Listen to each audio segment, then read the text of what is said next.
This is LBC from Global, leading Britain's conversation with James O'Brien. 4 minutes after 10 is the time. A very good morning to you. So, some stories, some stories just get you, don't they? You find yourself in a curious mix, a cocktail of confusion and I think a degree of revulsion. But I use that word advisedly. I don't mean necessarily on a sort of personal or visceral level. I just mean you want to run away from the story. You are repulsion as opposed to revulsion, forgive me.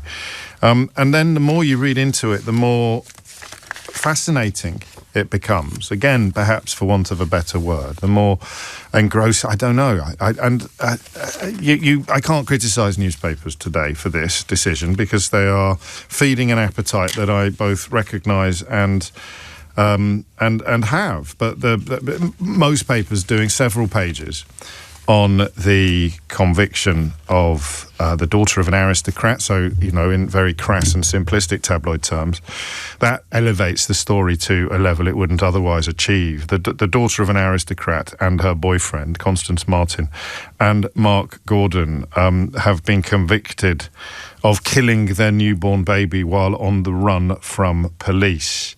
You have the daughter of an aristocrat and a convicted rapist identified in the first two paragraphs of the story. The conviction was for the gross negligence manslaughter of a baby they had named Victoria while living in a tent. The trial has lasted for 5 months, which is part of the reason why there is this logjam of journalism. A lot of this stuff would have been written on the in the moment and, of course, is unpublishable until the verdict is arrived at. They were also found guilty of concealing Victoria's birth and perverting the course of justice. A great journalist on the Times called Helen Rumbelow, writing about how she has never covered anything like it. And I've got quite a few pals who are still in print media, and they are united in a sense of the unprecedented, that they have never reported on or covered a case quite like this, which makes you wonder why. What is different about this, if you like, compared to previous years? And the answers are in front of us, actually, and provided by some of the journalists who have shared their own reactions and thoughts, reactions and reflections into the story. So, to be a little bit self-referential just for a tiny moment, the difference between a story that is leading the news agenda, the story that is correctly at the top of the headlines, and the story that will be of interest to us at 10 o'clock in the morning is not always the same. I've told you this a few times. It's a statement of the flipping obvious, really, when you think about it. But, that the most important story in town may not lend itself to a conversation or even a heated debate between you and I. But, and that's where I was with regard to the Constance Martin story until I turned the page in my newspaper. So I move from the tale of the parents found guilty of killing their child and the reasons why they were seeking to live what is somewhat euphemistically called off-grid. I turn the page on that and encounter the following headline: falling infant vaccination rates put millions at risk. And I learn of the millions of children worldwide at growing risk of serious illness due to declining infant vaccination rates. And I also learned that the United Kingdom is ranked worst of major Western economies for MMR immunisation. This is figures released by the World Health Organization and UNICEF showing more than 30 million children are now not fully immunised against measles, mumps and rubella, with roughly half of that figure having not received a single routine infant vaccination. And the UK is the worst performer among G7 nations. And then I turn back to the story of Constance Martin and Mark Gordon, and I learn, again, as Helen Rumbelow writes in the Times, unsurprisingly, they had distrust in vaccines, as well as suspicion of doctors. Indeed, Constance Martin, when she gave birth to the first of 5 children, 4 of whom have been put up for adoption, she conducted her entire labour using an apparently quite obviously fake Irish accent in the hope of disguising her identity. this defiance of expertise, this disregard for the rule of law. These are all boxes you tick when you are examining conspiracy theories. And the vaccine skepticism or vaccine denial seems to be an entry point, doesn't it, that an awful lot of people have reached. In fact, so many people have reached that entry point that the United Kingdom is, as I've just told you, currently the worst performer among G7 nations when it comes to MMR. So that's what interests me today. The more you read into the tale of Martin and Gordon, the more you realise that this was not, as you might have originally thought, a case of one vulnerable partner being groomed or gaslit or manipulated by another sort of Svengali-style partner. This is two deeply paranoid people meeting and magnifying each other's delusions and paranoias. And what I think is interesting, not, of course, at any moment to move away from the gross negligence manslaughter of this baby girl, a newborn baby. What is very, very interesting, if we're going to learn any lessons at all about this, and indeed see it in the same light as the tale about falling infant vaccination rates, what is really interesting is that they absolutely believed this stuff. I think the rest of us find that quite hard to get our heads around. You start off thinking it's attention seeking, don't you? There's another story around last week about a young woman whose brothers believe that she died as a direct consequence of their mother's approach to conventional medical treatment. We may be meeting the brothers later in the week, so I'll give you a full heads up on that. But the idea that you see, that's the bit I don't get, or rather I do get, but I can't fully grasp. It's the point at which you are so convinced of your conspiracy that you would endanger the people you love most in the world, because that's the point at which you can't chalk it up as attention seeking. You know, if it were a pure grift, then the point at which your child gets cancer is the point at which you sort of, park your very lucrative online presence and take your kid to chemotherapy. That the point at which a child could die, or even perhaps get taken into care, is the point at which you give up on what began as an exercise in attention seeking and rolled a little bit out of control and concentrate instead on the stuff that we would all prioritise above almost everything else. But they really, really believe it. And what's fascinating about the detail that emerged over the 5 months in court was that some of these behaviours you may recognise. They repeatedly insist on alternative facts, things that are provably wrong. I mean, it's a phrase that has only entered into popular parlance, isn't it, since Donald Trump's press secretary, Kellyanne Conway, offered it up as a euphemistic description of barefaced lies. And he, of course, got back into the White House. But they're things that were provably wrong. When he was questioned about assaulting 2 female Welsh police officers in the maternity ward at the birth of his first child, he simply said, "It is a statement I do not agree with. It is not real evidence, it is perspective." I guess you have to remove yourself increasingly from polite society, but of course they wouldn't call it that, they'd call it mainstream society. You have to remove yourself increasingly from mainstream society in order to sustain these genuine beliefs. That's the bit I find most interesting this morning. The fact that the rest of us presume that they're sort of pie in the sky, narcissistic, attention-seeking delusions. I want to feel a bit cleverer than everybody else, so I'll pretend but then suddenly they actually believe it. They seem to genuinely believe it, to the point where they would deny observable evidence. They would deny, without any government oversight, which was what Orwell was talking about when he coined this phrase, but they would deny the evidence of their own eyes and ears. And that's the bit that the rest of us will always struggle to understand, because you can chalk up gullibility, You can chalk up delusion, you can chalk up narcissism as fully comprehensible phenomena. What you and I can't do easily is understand the point at which you let go entirely of reality. You let go entirely of shared reality, of all the things that in many ways bind our society together. Conspiracy theorists get the facts wrong, but often get the feelings right. Naomi Klein wrote in her brilliant book Doppelganger. You can hear me talking to Naomi on an episode of Full Disclosure, which is in the archive. Those actually responsible for triggering this is Gordon speaking in court, those actually responsible for triggering the response, i.e. the manhunt, remain in the shadows.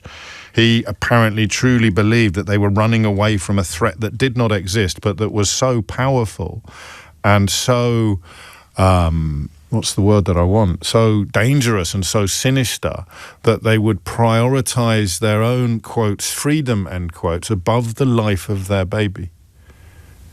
They would know that they were jeopardizing the life of their baby, but staying, quotes, free, end quotes. So they were wealthy. She had trust funds. And yet they chose to live in cars and tents because they had to stay free. And that's where we are, because that's the same as, on a much lower level, the growing number of parents who have rejected the MMR vaccine for their children because they have been persuaded that it is somehow dangerous despite the consensus of scientific evidence. The take-up rate in Germany is 96%. In France, it's 95%. In the United Kingdom, it's 89%. So these are not huge numbers, but they're big enough differences to sound something of an alarm. 10:15 is the time. What I want you to tell me today is what happens when you watch a loved one teeter on the edge of a rabbit hole like this. I mean, God forbid anybody you know ever falls as far down as Constance Martin and Mark Gordon. But if you see them as being at the bottom of the rabbit hole, then I would argue some of the parents who are not getting their children vaccinated are at the top of the rabbit hole. They're teetering on the edge of it. Okay, they may be sort of fallen down the first metre or two, but it ends sleeping in a tent as your baby dies. It begins thinking that some clown on the internet or someone with a podcast has got a better grasp of all the available science than the people who've dedicated their entire lives to studying and practicing it. It's 16 minutes after 10. So that's I mean, if I were to distill it down to a really straightforward question, you are now thinking about your mum, right? Or your brother, or possibly your partner. You're thinking about somebody you care for who at some point in the last few years, quite possibly adjacent or linked to the lockdown, they started to believe things that are, and I'm going to use the word, that are bonkers. Someone you love started to believe things that are bonkers. And I wonder if you can identify the point of breach, the point at which you felt you lost them. 0345 6060 973. That's what I want to hear. I inevitably I think about the woman I mentioned all the flipping time that I encountered when I was doing jury service, who was absolutely adamant that Michelle Obama was a man and that Volodymyr Zelensky was spending all of the Ukrainian aid on luxury yachts for himself and his family. But I wonder what her husband's like. So her husband either agrees with it, right, or does what? I mean, if she's got a husband, I'm being a bit presumptuous, but what do you do? How do you stay friends with somebody who insists that they know things that are being kept from the general population? How do you stay friends with somebody who's endangering your children by not getting their own children vaccinated? What is, or what are the points or the point of no return, the point at which you feel that person slip out of your grasp?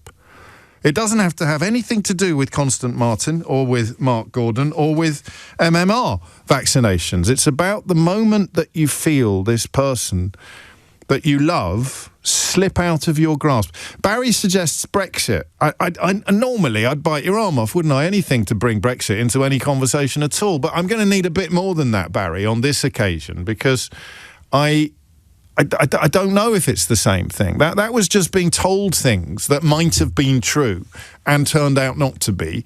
And an awful lot of people knew that they weren't and knew that they never would be. But I still have some sympathy and compassion for people that fell for it. I think the effort put in, it's not the same. You're not going to buy a national newspaper and find almost every page in it telling you not to vaccinate your children or telling you things that are demonstrably untrue, things that are alternative facts. So 0345 6060 973. I need your help with this. I need your help in understanding it. It's not a phone-in that everybody's going to be able to contribute to. You've got to have a very specific set of experiences, and the key experience is this. Somebody you love slipped out of your reach, slipped out of your embrace at some point. Doesn't mean you stopped loving them, but something changed that feels profound in retrospect. I wonder if you can either tell me the story of their descent into the rabbit hole or identify the moment at which they just departed from reality in a permanent, or at least in a semi-permanent fashion. If you hit the numbers now, you will get through. And how do you deal with it? What do you do? 0345 6060 973. James O'Brien on LBC. 22 minutes after 10 is the time. I don't know, quite a few of you already, and it's not really a question I'm asking, but in terms of why it's happening and how it happens, the internet will be part of it, but not all of it, because it happened long before the internet existed. Just let me read this out before we hit the phones. Please don't read my name out, in case he's listening. But I first met someone in late 2019. He was a nice guy and we got on well. He was in his late 50s and he believed all the conspiracy theories, starting with the moon landing being fake. It was quite funny and a bit silly, but during COVID it got a lot darker. He genuinely believes that the vaccine has a tracker in it designed to control us, that the virus itself is fake and is being used to make a, quote, cashless society to control us. Similar thing for the 15-minute city stories. He almost died on a respirator from COVID, but uses the fact that he survived as evidence that it's fake, and he still refuses to get the vaccine. He is now saying that the Jews control everything, and this decline has unfolded over the course of 5 years. So there's a story, there's an account of what has happened. I don't know, looking back at that, whether or not you can identify the pivot, the breach. I don't want to call it the point of no return, because you want to believe that there is a possibility of return. But reading the story of Constance Martin and Andrew Gordon, you sort of think maybe the moment they met was the point of no return. But as someone who loves this person, you put up with a certain amount of this stuff until you reach a point where you think, I cannot put up with this anymore. We either go our separate ways or we agree never ever to talk about this stuff again. That's what I'm interested in, the moment, if you like. Ben's in Benidorm. Ben, what would you like to say? Hello, James. Thank you for taking my call. I had a very, very good friend, and we... Well, largely, he was the kind of guy that was listening to your show in 2014, 2015. You're not going to blame me. You're not going to blame me for this, are you? Go on. Really, I'm not going to blame you. It was in 2016 when I started disagreeing with him, but it was disagreements that I'd had with other people, so I didn't regard them as being hugely significant, largely to do with Brexit. Okay. Then he started supporting Trump, which I thought was really odd, because, again, it was kind of a liberal left thing. But, again, I could kind of excuse that, because I noticed a lot of people on the left in America had gone from Obama to Trump. So I've made a lot of excuses for him. But it was when COVID hit and when the vaccination program came in, and he started posting on Facebook these absolutely appalling memes, which essentially use the Arbrecht Max Frei, the work makes you free sign above Auschwitz. The motto above the gate at Auschwitz. The motto above the gate, yeah. And he turned it into vaccines make you free. In other words, comparing vaccination to the Holocaust. And I felt that was unforgivable and was so disgusting. And by a horrible, horrible dreadful irony, COVID actually killed him, and I went to his funeral because I felt duty bound, but I remember feeling very, very uneasy because all of his family were aware of how badly he and I had fallen out. Right.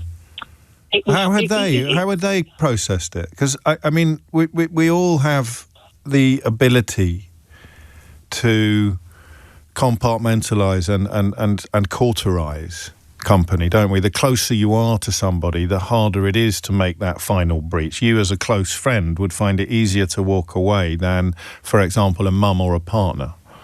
So do we know what they did? Well, yes, we do, because I'm still close. I'm still friends with his brother. Good. His brother won't talk about it at all. No. His mother and father keep claiming that there were special cures that the government, that he'd said that he told them apparently there were special cures that the government was keeping hidden, and instead they were vaccinating people. And they've actually bought into this stuff. His brother did not buy into any of this stuff, by the way, but his brother will not talk about it. He just says he won't talk about it. I think I'd be like that. I don't know. I mean, I'm not at work, obviously, talk about everything and anything at work, but I think if it had happened in my private life, depending on who it was, if you loved someone, like, sort of organically, if it was that kind of love, biological, well, not biological, I'm adopted, but family love, and you were never going to win the argument, then the only alternative would be to either cut off, amputate the relationship, or never, ever talk about it again.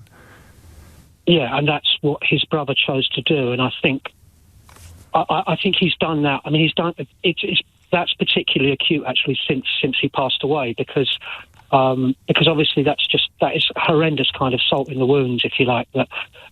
His brother did get vaccinated, which infuriated him. Really, and now he's dead. Yeah, he was livid, and now of course he's passed away, and his brother's fine. And was there a single moment? Was it the Auschwitz meme that you just felt constituted a point of no return for the relationship, not necessarily for his relationship with the conspiracy, but for your relationship with him? My relationship with him began to break down properly when I saw that he was also expressing support for people like Marine Le Pen.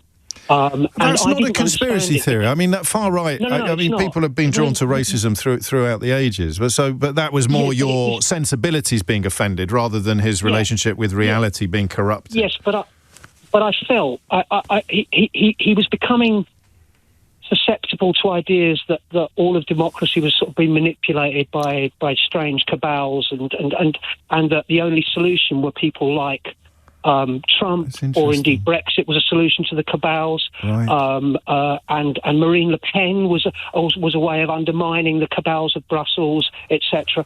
So it wasn't actually. I mean, put it this way, I wasn't surprised when he turned out to be anti-vax. And I could even have forgiven that, to be honest with you. Sure. I probably could, but I couldn't forgive the meme. The co-opting of the Holocaust to support provably and demonstrably false beliefs is...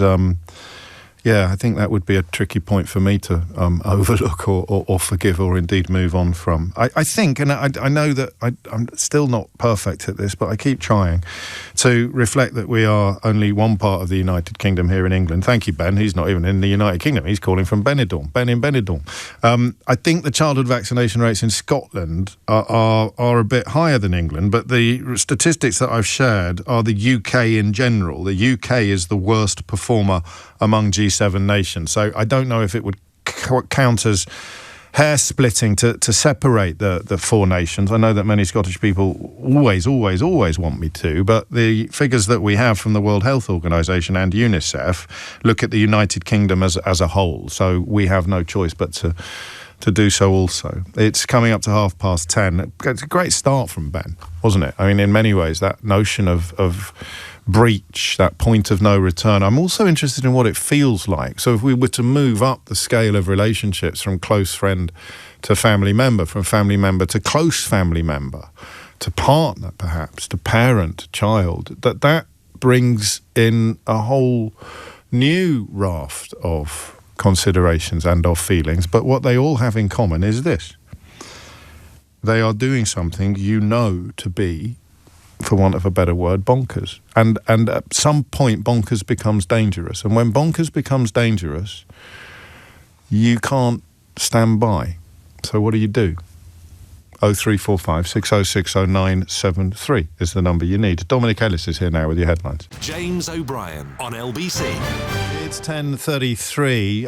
Morning, James. Right, Isaac, rather perkily. What, if any, do you think are what is the directionality between the political hard or far right and conspiracy theories? All these stories of people falling down the rabbit hole seem to have near their beginning a shift to the political right. It's a fascinating and depressing topic. I don't know if they all do, and I don't know what the reason would be beyond simple answers to complicated questions, reassuring feelings within the context of insecurity. I mean, life is nasty, brutish and short, and if somebody can come along and say that this is all easy to understand with relatively bonkers explanations, it's perhaps preferable to recognising the great complexity of existence. I don't know. And of course, blaming the other is always a soothing panacea for a certain type of personality, whether you're blaming immigrants for your own economic situation, whether you're blaming single mothers for the state of the economy, whether you're blaming transgender people for your own anger issues, whatever it might be. It's always very attractive, utterly dangerous and entirely without substance, but very, very attractive to a certain type of person. But I bet there's plenty of people on the left who believe conspiracy theories as well. I mean, look at all the people who are absolutely convinced that there are scams going on everywhere with regards to certain politicians. And then you come back to all the people who were absolutely convinced that COVID-19 was a scam. They're cousins. They're not siblings, but they are cousins. The woman I was talking about was a former nurse called Kate Shemirani, who did indeed describe the COVID-19 pandemic as a plandemic and a scamdemic, and also lurched pretty quickly into Nazi memes. Not even memes. She likened measures to control the pandemic to Nazi war crimes and even the Holocaust. Hospital deaths she called a genocide, and the National Health Service was the new Auschwitz. So there's another question we could add to Isaac's list, which is, why do they is it just because Nazism and the Holocaust is still the most shocking thing in our collective memory? So if you want to I don't even know if I can say the feeble-minded. If you want to persuade the feeble-minded that they're under threat from something that doesn't exist, which brings us back to Constance Martin and Mark Gordon, then would you just cite the single most hideous thing in our shared recent collective memory? 10:36 is the time. Kaylee is in Hurst-Pierpoint. Kaylee, what would you like to say? Hi, thanks for taking the call. You're very welcome. So during COVID, my mum was diagnosed with cancer, and so she was obviously vulnerable. I'm very close to my nan and granddad, who were very elderly. So we had quite a few vulnerable people that we were had to be careful around. Yes. It was when I think the first vaccine was due to come out, and my brother. He didn't really talk about it, to be honest. But it wasn't until I sort of, he was seeing my mum and my nan and stuff, and I'd say, have you had the vaccine? And he said no, that he hadn't, because they didn't think, they, meaning him and his partner, didn't trust in it. Which was really a shock to me, because, when I asked why, what was his reasons around not having it, he couldn't really answer. It was more like, it's not, we don't think it's good. We don't think it's good for you. And I plenty of times I've sat down and sort of said to him, what do you think? They're poisoning us, or, what do you think? Like, I couldn't get my head around why. No, you're like me. You're thinking, well, what are your qualifications? Almost. Where are you getting this stuff from? And also, listen, governments have made mistakes in the past and they've covered things up in the past. But you'd need to come up with a very compelling account of why they would be doing this terrible thing to us in order to make me think, even for a nanosecond, that they might be doing a terrible thing to us under false pretenses. Well, to get rid of us all. All of us. What would be the plan? Who do I get to boss about if I've got rid of the entire population? Exactly. What's the point of being Prime Minister of nothing? Yeah, exactly? It's crazy.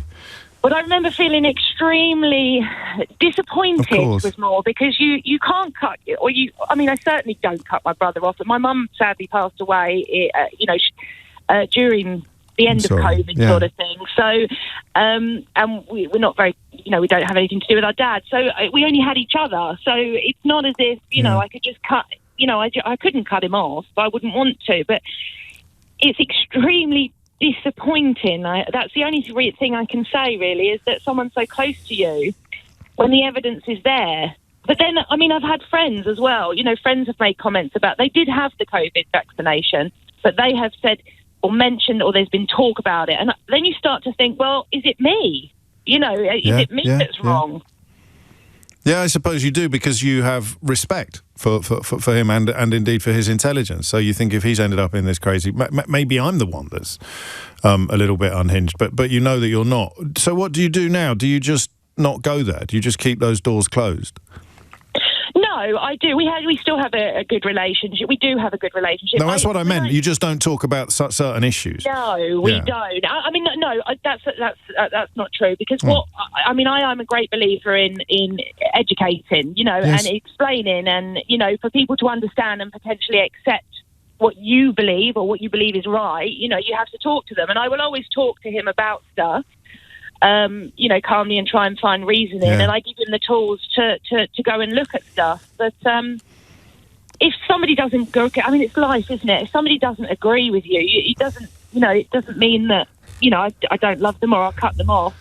Just certain elements that we just don't agree with. And that's the difference between relationships that you can't live without and relationships that you can, I suppose. And there'll be people listening to you who don't actually know which one they're in at the moment with regard to their conspiracy theorist subscribing loved ones. What does he get out of it, do you think? The point I tried to express in the introduction, I don't know if you heard it, was that they truly, truly believe it. It's easy to chalk it up, because I got my head turned a little bit by people in my line of work who couldn't get arrested but suddenly found a new lease of life punting these theories online and even, God forbid, on some television stations. And you sort of think, well, yeah, you're doing it for money. It's obvious.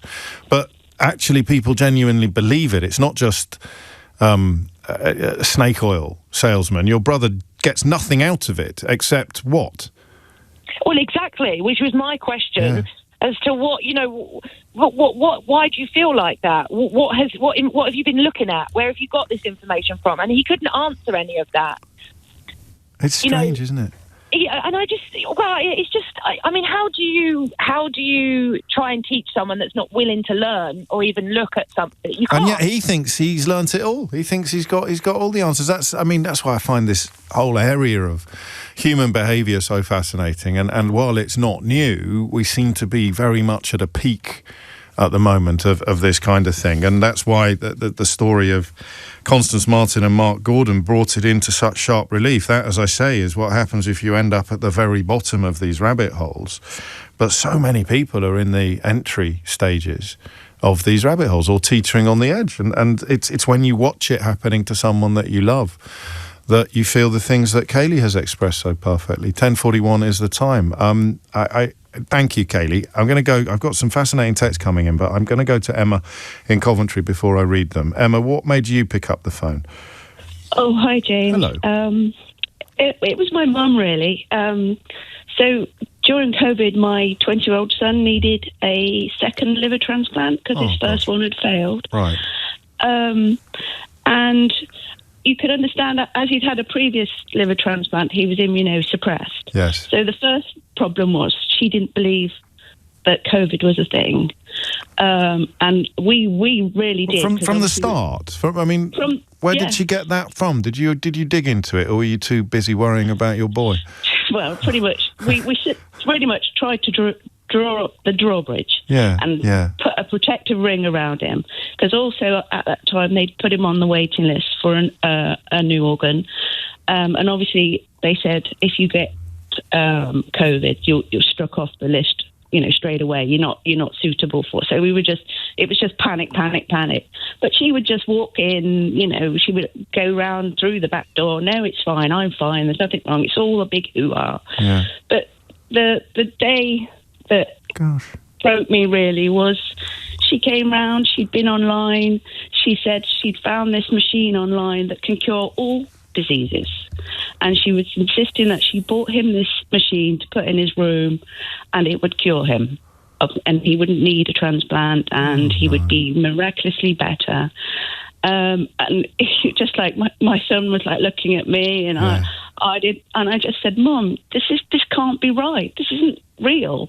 Because if this was real, there would be no NHS. There would nobody would need to go to hospital. And she said, well, yeah, but that's why. It's all big pharma and the government, they want to keep us in our place.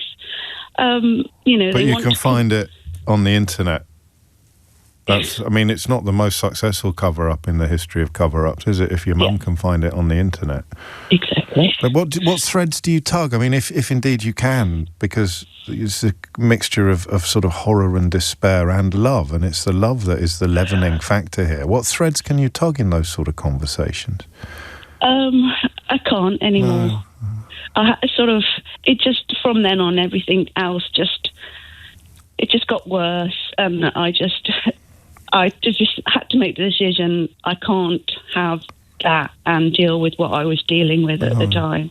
So she's sort of at an arm's length, and she knows now she can't ring me up with these things and tell me these things that she can't convince me. So to her, I'm a lost cause rather than I think she's a lost cause, if you know what I mean. Of course I know exactly what you mean. What do you think? I mean, you can't really talk about the single biggest factor in this, can you? Because it's incremental. It's several pieces of a pretty hideous jigsaw. But when you look back over your life, is there anything you sort of think that would have been an indicator that she might have gone down this route, that she might have been susceptible to this kind of nonsense?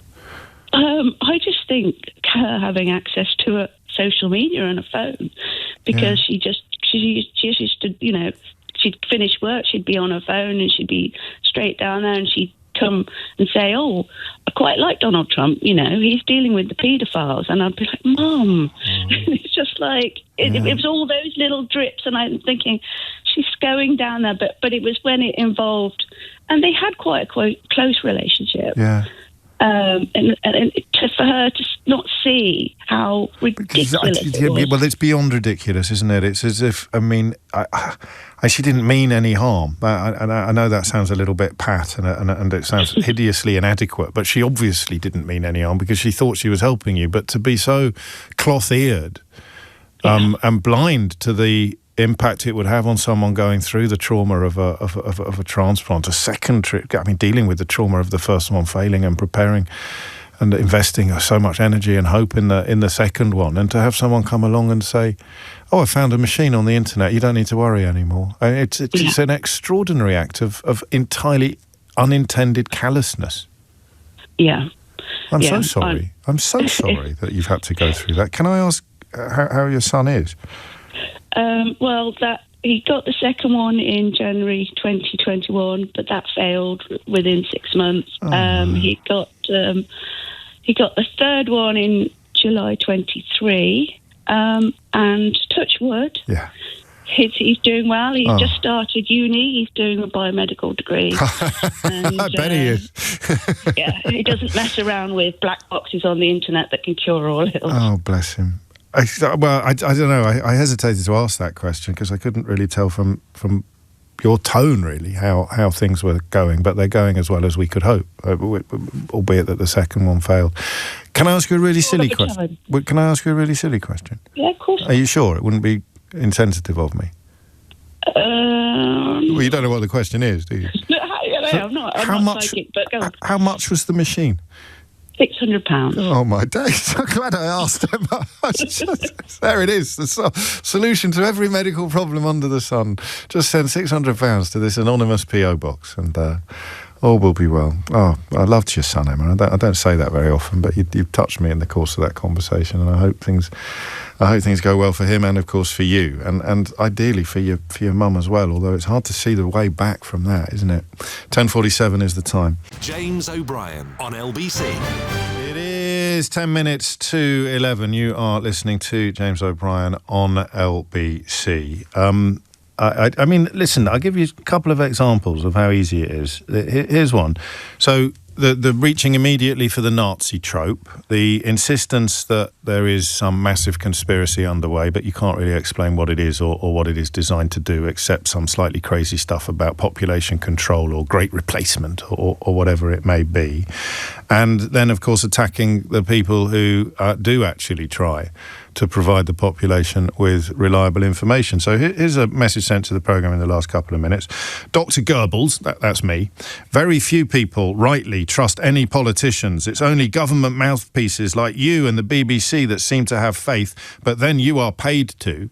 So that's interesting because despite listening to this programme, presumably by accident, that demonstrates how easy it is to construct an echo chamber, how easy it is to convince yourself that everybody is sceptical of all politicians and that everybody criticising governments on the radio is secretly in the pay of governments. And of course, it doesn't matter who the government is if you cannot be trusted. But the fascinating thing about that message is the idea that everybody agrees with him or her.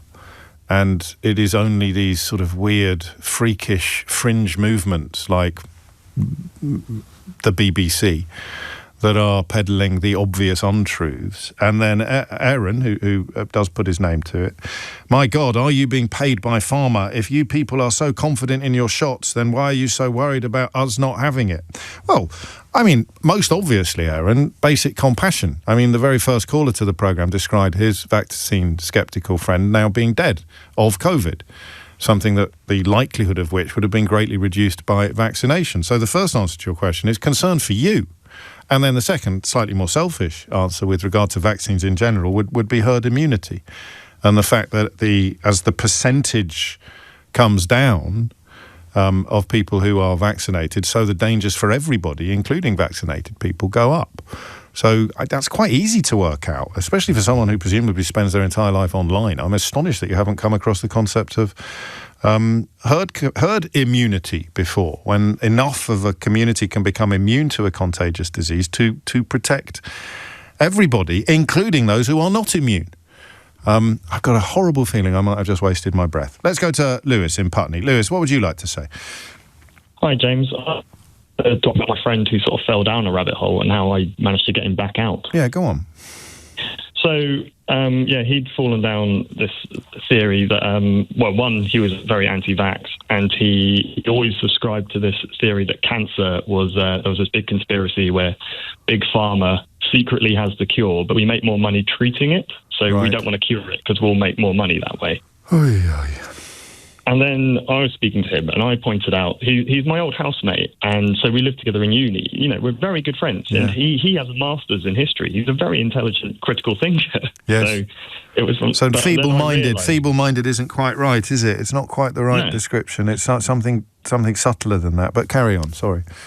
Well, no. I realised I wasn't going to win him over with facts. I had to appeal to feelings, and that's what I'd learned from listening to you in Brexit. Is that feelings that actually cut through.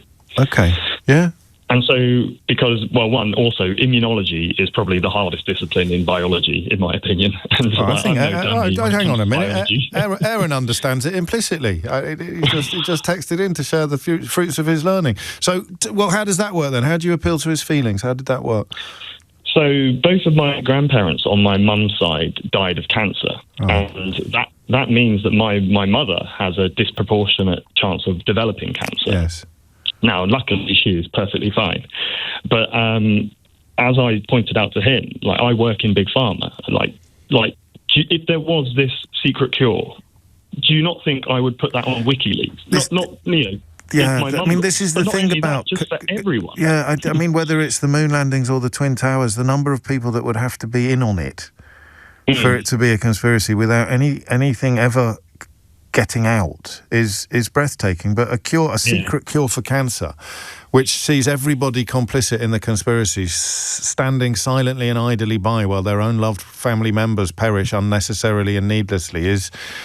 I mean, and that worked, did it? Did that break the shell of his... That kind of, because I was saying to him, like, I love my mum. There's nothing I wouldn't do for my mum. Like, and I was saying to him, like, your mum, imagine you're in the same position, you know, the big farm might come and get you and silence you, but, like, it wouldn't matter. It's your mum. Yeah. And I managed to convince him eventually to get the first shot. Okay. It took a little bit longer for him to get in the second one, and then there was this hilarious thing where he got very annoyed because he went to France and he had to pay loads of money.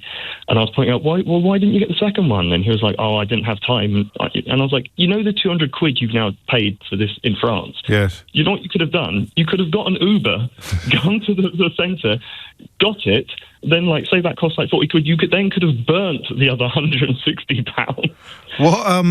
What did he get out of the beliefs that he fomented? Because, I mean, the obvious answer, he thought he was safe and you weren't. But the stuff that is not directly affecting him, like the stuff about cancer, what does he get out of that? I think it's just the sort of...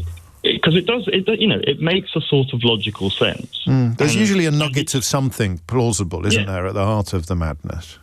Because hypothetically, one, cancer is a vast range of diseases, and we wouldn't have a single cure. As I did, like, if I was going to go into the facts, I'd say, what about the ones caused by smoking? They're not genetic. They occur because of the environment, or radiation, or whatever. You know, there can't be a panacea. But like I said, I knew that wouldn't really work because the facts, as we said with Brexit, people didn't care about that. They were scared of the enemy, and I think it's fear of this secret conspiracy about, you know, they want your money, and people can get their head around that. And then they end up giving their money to other people who really are swinging the lead or scamming people. I think fear is probably, you're right, the biggest factor here. I keep reading these articles and commentaries about how awful London is at the moment by people who, some of whom will be grifters, indulging in sort of racist tropes, and some of whom will actually be frightened little men that don't live in big cities, that have never lived in a big, diverse, throbbing metropolis like this one, and therefore can be frightened by modernity or difference or diversity or whatever it may be. I mean, I was in London all weekend. Do you ever get that? You get moments of just going, this is the best city in the world. This is just the best city in the world. I haven't lived in enough to take that to the bank or to defend it in a courtroom, but goodness me, why would I want to? Why would I want to check? You know, it's a bit like you're eating the most delicious meal you've ever tasted and you think to yourself, do you know what? I'm just going to push that to one side and order something else in case there's something even more delicious on the menu. But then I very, very, not much of it creeps through to blue sky, but when it does, it's usually casting a sort of quick glance in the rearview mirror to the other place. And apparently London's a terrible place to be. Terrible place. But there you go. Fear. Some of it will be genuine. And even if the people peddling these lies are not genuinely frightened of being in London, they are making money and profile and Daily Mail articles and the rest of it from persuading people who don't live here that this is somehow awful. And of course, the fact that we have a Muslim mayor is always about 2 paragraphs away from their introduction. It's coming up to 10:59. You're listening to James O'Brien on LBC. I shall have a conference with my colleagues to decide what we do next. I could continue this conversation indefinitely, but it may be that you want to move on to something else, and there are quite a lot of other things in the news today, including a determination by government. I wonder if this falls into similar territory, actually, to teach positive role models, particularly to young boys, to young men, and to tackle incel culture, which hasn't come up in this hour, incel culture, but which is adjacent, I think, to an awful lot of things that we have been talking about. So we may well move on to that. You are listening to James O'Brien on LBC. The time is approaching 11 o'clock, and wait and see what it is that we're going to do next. It's either going to be more of the same or a quick leap into role models. James O'Brien on LBC. It's 3 minutes after 11. There are 2 elements to the conversation, or rather to the report published today about the government issuing new guidance on challenging manosphere myths and epidemic-scale misogyny. The first element to it is actually identical to the last hour of the programme. I'm going meta again, aren't I? I do apologise. I sometimes think you'd like to see Under the Bonnet, though, don't you? As long as we don't spend the whole show under the bonnet. We want to spend most of the show driving around at dizzying speed while listening to funky tunes on our in-house stereo. But if I were to go meta, if I were now to talk about secondary school pupils being exposed to pornography and misogyny, not understanding the dangers of so-called incel culture, I would effectively be asking the same question that I asked in the last hour in a slightly different way. I would be saying, tell me about the person in your life who has fallen for this poison, who has been infected with this poison, and what has it done to your relationship? And I may well do that at some point in the not-too-distant future, but I think it may perhaps be a little bit repetitious to do it today. And while we are rootling around under the bonnet, this was the topic we're about to wade into next. If we were to go back many, many years, this would be one of the first subjects I ever did on the radio where I got bored and thought, I don't want to do this. I don't want to make I don't want to do the kind of phone-ins that everybody else has done for 100 years. Do you know what the second element of the guidance being published today is? Positive role models. Somehow schools are to be tasked with teaching positive role models to children, and I think it will be chiefly young boys, particularly. I mean, in many ways, girls are the victims of misogyny, not the perpetrators of it. But they're also going to look at issues like self-harm and suicide, all manner of mental health concerns that children, you'd have to be living on the moon not to realise that children need a lot of help with at this point in our social history. But the notion of role models, it's important. The special needs and inclusion specialist at the Association of School and College Leaders said last night, it is important that we don't simply tell boys what is wrong, but that we also talk to them about positive male role models. And we are pleased that this is recognised in the guidance. And the phone-in that I did a long, long time ago, that I found myself getting bored with, was inviting you to ring in with your suggestions for positive male role models. I did it in good faith. I did it completely authentically. Back in the day, I was still wet behind the ears, wearing my short trousers, coming into the studio with my satchel, and I would sit here and do what I do now, think, what can we talk about today that's going to be really interesting? And I thought, I know, who would be a good role model? And everyone said David Beckham. There were a couple of others as well. It was mostly footballers. And I just got a little bit bored, and I thought, this isn't very interesting. It's one of those great examples of something that can get the phones to ring off the hook and produce precisely zero interesting contributions. It's up there with most phone-ins about immigration, or is there anybody old out there feeling poorly, or how would you solve the stop the boats crisis? I say it makes the phones ring off the hook, not always, but if you do it half decently, it can, and it will, but you don't learn anything interesting at all. Except what people passing around a single IQ point before contributing to the programme sound like. What is really interesting is what we get wrong about this. What we get wrong about male role models. And this is where I'm guilty. I can't be patronising and condescending because I was guilty of it as well. I always thought that a male role model meant someone in the public eye that you would aspire to be. But that's absolutely ridiculous, isn't it? You might dream of being Peter Shilton when you grow up, although, of course, recent events have made that a slightly less attractive proposition than it was when I was 10. But you don't have much chance of being a famous rock star. Who's your role model? David Bowie. Well, that's ridiculous.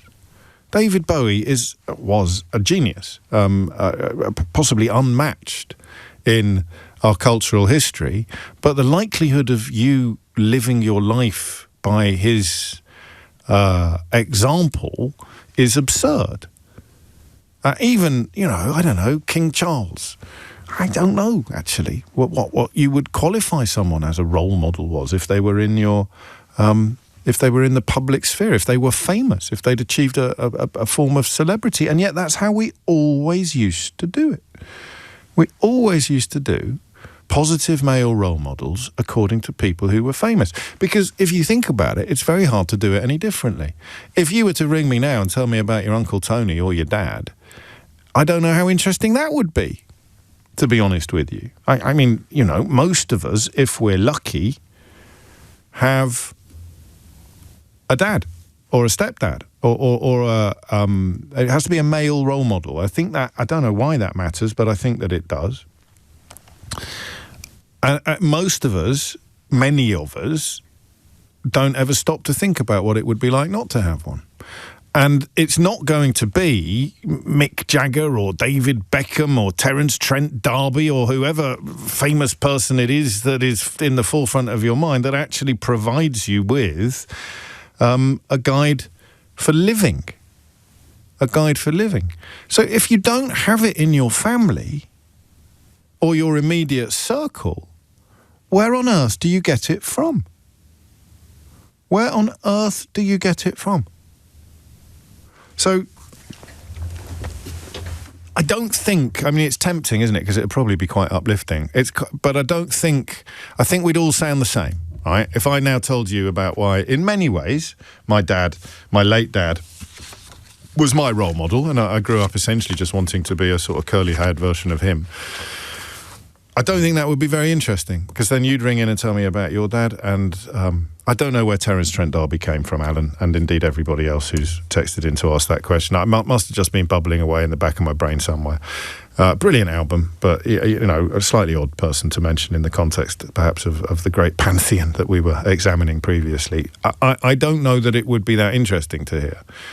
And also, it doesn't solve the problem of people, or it doesn't address the problem of lads who don't have positive male role models. Off the top of my head, the positive male role model you want, if you're an ordinary boy at an ordinary school leading a potentially ordinary life, is the fella who gets out of work every day, gets out of bed every morning and goes to work, comes back, treats his family with respect and love, does his very best to both provide material and emotional care, and of course also recognises that he needs to be looked after as well. So if there is a marriage or a partnership in which children have been introduced, then ideally it will be a partnership of equals. That is the male role model that you need if you are to lead a productive and fulfilling and healthy life. But if you haven't got that in your life, what use is it me sitting here telling you how great my dad was? Or you ringing in to tell me about your Uncle Keith and what a legend he was, and how if it wasn't for his influence and his firm hand on your tiller, goodness knows where you might have ended up in life. Do you see what I mean? And it's certainly no use at all making a list of famous people that we look up to. Because there's a kid here, right? There's a 10-year-old boy right here who needs a positive male role model in his life. I'm obsessed with that moment of movement from primary school to secondary school. It comes up a lot in full disclosure. That's when you lose a kid. That's when a boy goes south.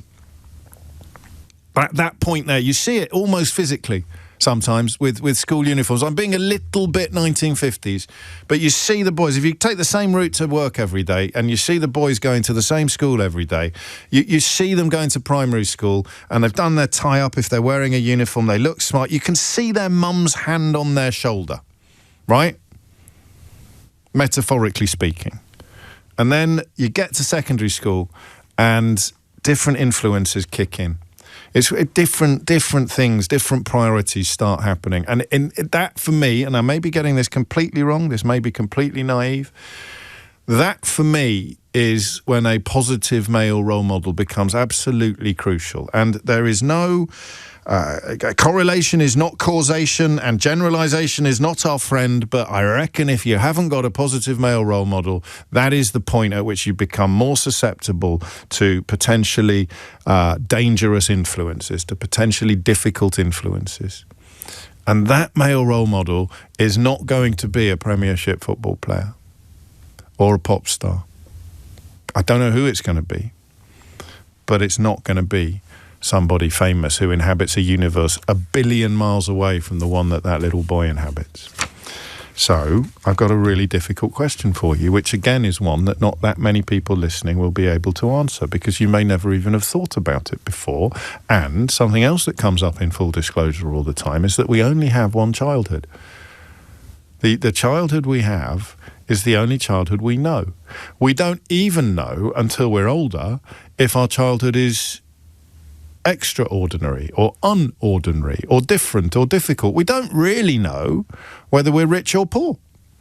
That's probably not entirely true if you're at one of the two very, very great extremes. But generally speaking, you wouldn't even know that you are a little bit worse off than your friends until you start going round to their house, or a little bit better off than your friends until you start going round to their house. And you don't do that until you're a little bit older. Again, you're hitting kind of 8, 9, 10. If you're all living on the same street, you're not going to be aware of inequality.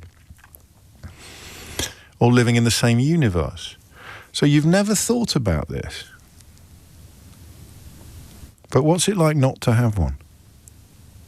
0345 6060 973. So you might be my age, you might be younger, you might be older, and you know that you didn't have a positive male role model in your life. We are aliens, you and me. The lived experience you have, and I don't want to blow smoke up your backside, but whatever success you've achieved in life was harder to achieve than whatever success I've achieved. Having a positive male role model makes everything easier. And none of them are perfect. You know, my dad's generation were not great at talking about their feelings, for example. But what do we mean when we talk about a positive male role model? We mean two things. We mean that somebody shows you the path you can follow. And it's a positive path. You can have a negative male role model, don't forget. And the second thing it means is you can't be what you can't see. I love that phrase. Again, generalization is our enemy, but you can't be what you can't see.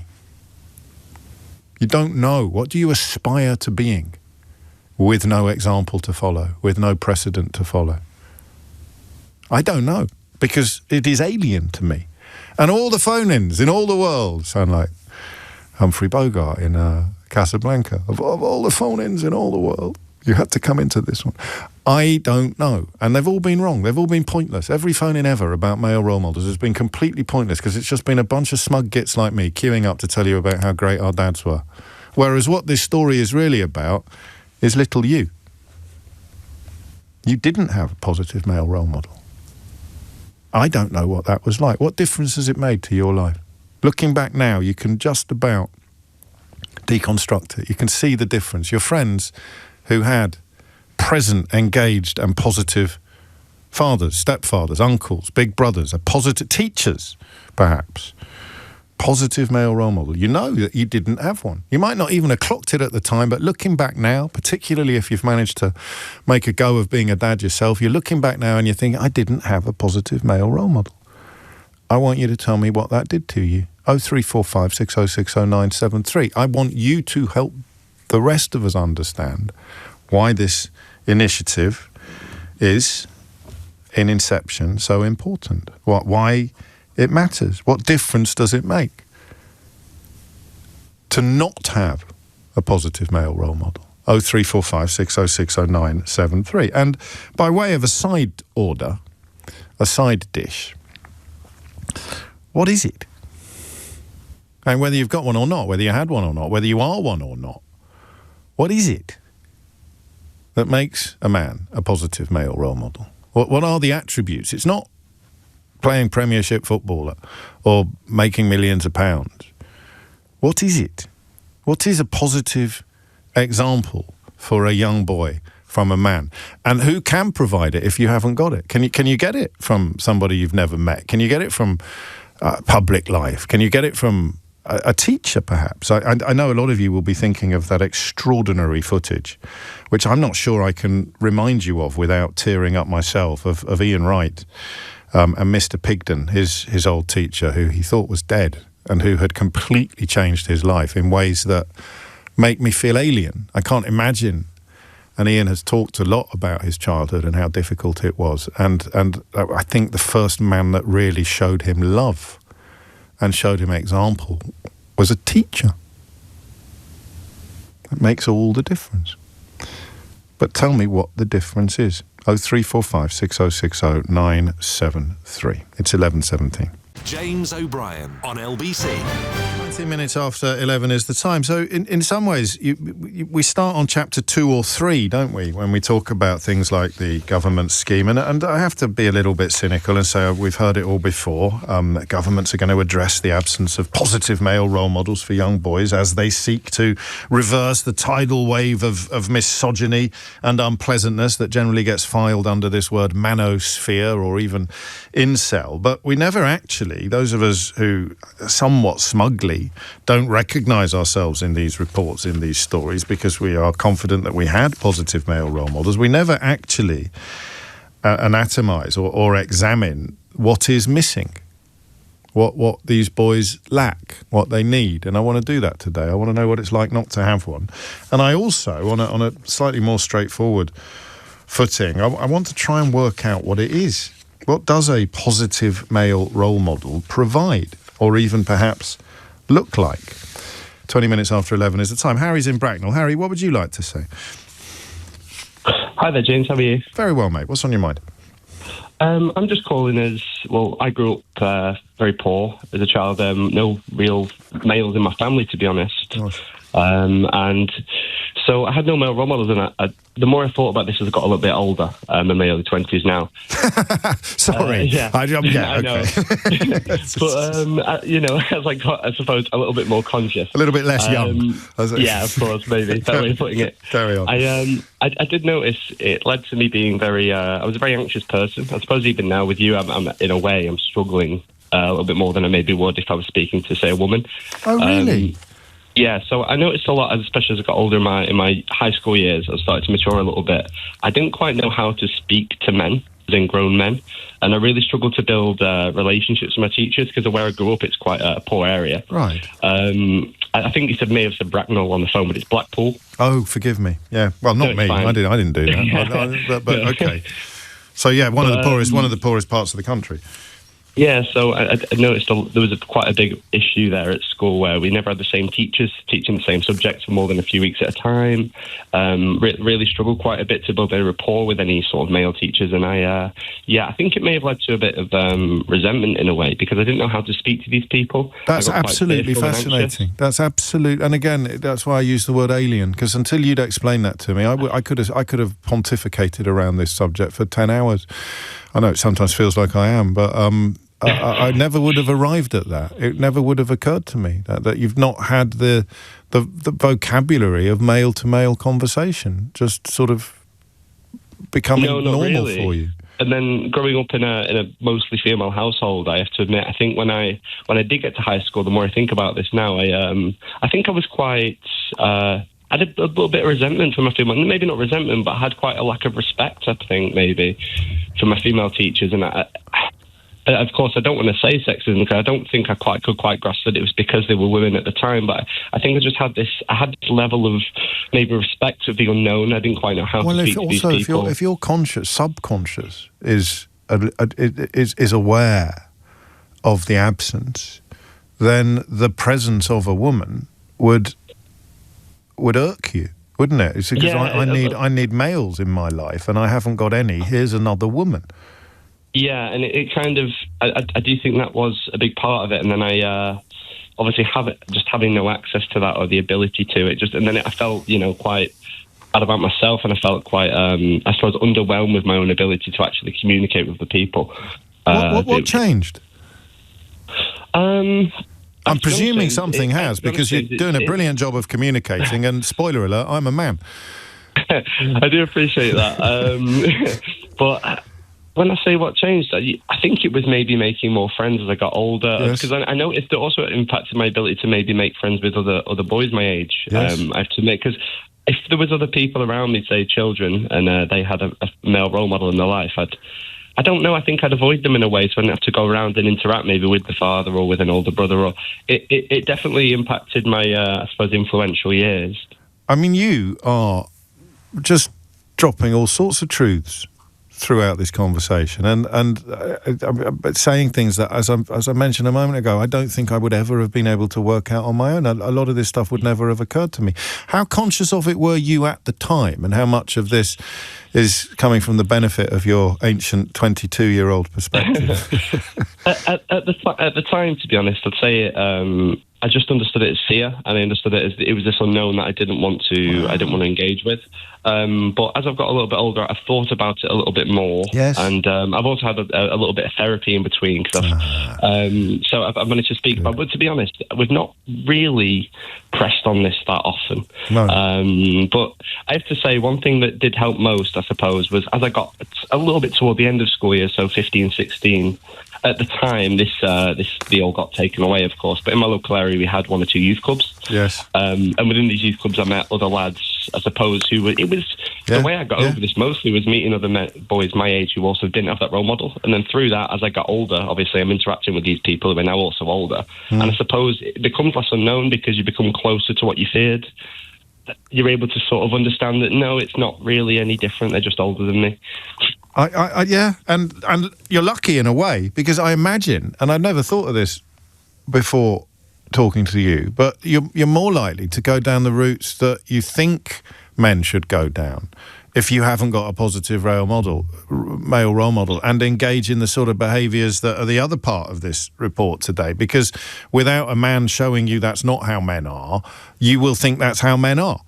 But I suppose, James, I didn't have a man telling me how men should be. No. So I was in this sort of no man's land of what do I do, and I think that led to me being quite reserved and trying to avoid people. And it could have gone the other way. I knew the path. It could have gone the other way. You could have been aggressively quotes male end quotes, and then you'd have been ripe for the online threats of misogyny and incel culture. Harry, mate, thank you. That's up there for me as a call. That's such a helpful insight into a road I'm never going to walk, just as you're never going to walk mine. What would we put on the list of things that a positive male role model can provide? You don't have to, because you've already gone to the top of the class. So, what things were missing almost? Just example, isn't it, in a way? Yeah. I think what's definitely missing is some sort of... I never really got a nudge for, I suppose, further education or want to learn new things and to maybe experience new things and find hobbies that I enjoy. As a child, I had, because we were quite poor and didn't do much with our free time really, because we couldn't afford to do much. That it got to a point where I didn't really know what I enjoyed until I got older, started earning my own money and was able to do these things. I think just giving you some sort of sense of identity, I think that's what you're missing most from an older male. Yeah, and it doesn't need money to I mean, if someone had taken you fishing, or if you'd just done something that was... Exactly, yeah.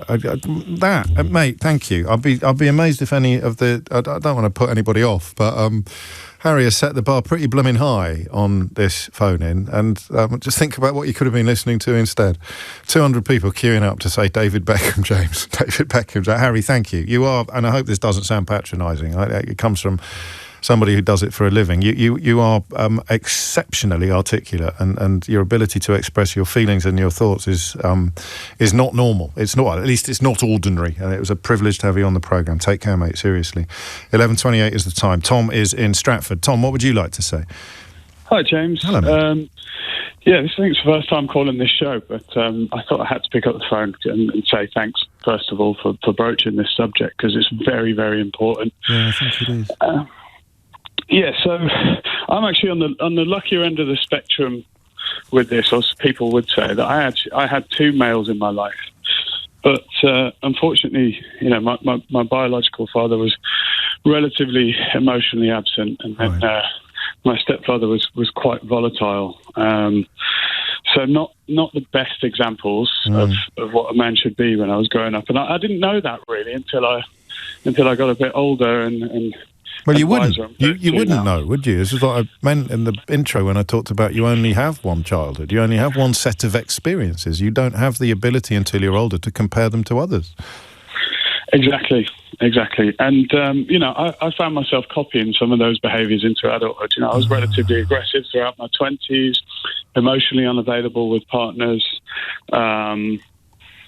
just all round not the greatest person to be in a meaningful relationship with, whether I was a love partner or a friend. Sure. Because you had no template to aspire to, or to or a bad template. Yes, of course. But when did you realise? What made the penny drop, as it were? Can I ask? So So there's two things. One, I have a wonderful partner. I mean, she's just incredible. Yeah. And she put me onto some... I did my own therapy as well, right. About some childhood issues. But the other thing that I want to say really changed my attitude was attending jiu-jitsu, actually. Okay. Interesting that the last fella felt that he needed something in his life. That Harry felt that hobby's a weird word, isn't it? Because it makes us think about stamp collecting. But jiu-jitsu is a hobby, and it gave you discipline and it gave you structure. I think it's coming across that that controlled aggression that I didn't see when I was a child. I saw raw, unchanneled male emotions, whereas in jiu-jitsu you see channeled male aggression that can be used for something positive. The people around you, people like my coach, telling you to have that discipline, to keep that calm. And once you have that self-confidence as well, as a man, you tend to be able to stay calm if you're confident. I mean, I think a lot of the things that I did when I was in my 20s were acting out of fear and misunderstanding of the world. You and Harry both, fear being the word. And sometimes the men who are dealing with fear are the ones who present to the outside world as the sort of aggressive macho men. Yeah, for sure. For sure. That's the paradox, right? Yes, it is the paradox. What difference has it made to your life, do you think, now, discovering this and filling this absence, if you like? I've just been able to have more meaningful relationships. I've been able to... I don't know. There seems to be pretty big. That'll a sense of calm. Yeah, I kind of repleteness. That's a level of self-awareness that both of you and Harry, that I didn't have when I was your age, and I wish I had, because it makes everything better. Do you want to stick something on the list? We're just going to say self-control, are we? Self-respect, almost. Things that you need a man... Discipline, patience. Yeah, patience is a big thing as well. Patience, yeah, especially when you have kids. You can say that again. Well, I mean, we can chuckle, but obviously when you were growing up, you were dealing with men who didn't have patience, and that will have impacts and consequences deep into adulthood and beyond. That's what Tom's referring to when he talks about having done the work about childhood issues. Gosh, 0345 6060 973 is the number that you need to talk to me, and indeed everybody else, about what the absence of a positive male role model does to a boy and what a positive male role model looks like. Because I'll tell you something for nothing, it doesn't look like a pop star or a football player. They might be positive male role models, but you're never going to know enough about them to know that for certain. Whereas somebody in your life, that's a different proposition entirely. Dominic Ellis is here now with your headlines. James O'Brien on LBC. 25 minutes to 12 is the time. You're listening to James O'Brien on LBC. All things being well, Alexei Sayle should be joining us in about 20 minutes' time. A bit less, actually, just over 10 minutes' time, to tell us about a big fundraising event for health workers in Palestine that he is involved in. And I don't know whether he knows that he is cited regularly on this programme. That line he had about austerity being a political ideology that hinges upon the belief that the global financial crisis of 2008 was caused by there being too many libraries in Wolverhampton it's got to be up there. And it's not quite on the woman I met when I was doing jury service level of boring repetition, but my goodness me, it's even in my last book. So I don't know whether that counts as being a role model, but certainly someone I've always admired enormously, and he'll be telling us a little bit more about this big event being organised by Voices of Solidarity shortly. Before that, we're looking at role models, but actually we're looking at the absence of role models and the way in which the conversation is so often backwards on this subject. The government says new guidance will challenge manosphere myths as DFE, the Department of Education, reports epidemic-scale misogyny. We may dig into that side of this story later in the week, but the area that interests me most this morning is the insistence that boys need help from positive male role models, or they need positive male role models. And I'm trying to assemble, if you like, a picture of what one would actually look like in a way that recognises the boys who weren't lucky enough to wake up in a house that had a positive male role model in it every morning. Adam is in Hackney. Adam, what would you like to say? Hi, James. First time caller to your show. Welcome. Thank you. I just wanted to say, so I grew up, my dad wasn't very emotionally present and was actually quite physically abusive towards us and my mother. I'm sorry. It's okay. He was the only consistent male that I had in my life. And so it was sort of the only model that I had to follow, as messed up as that seems.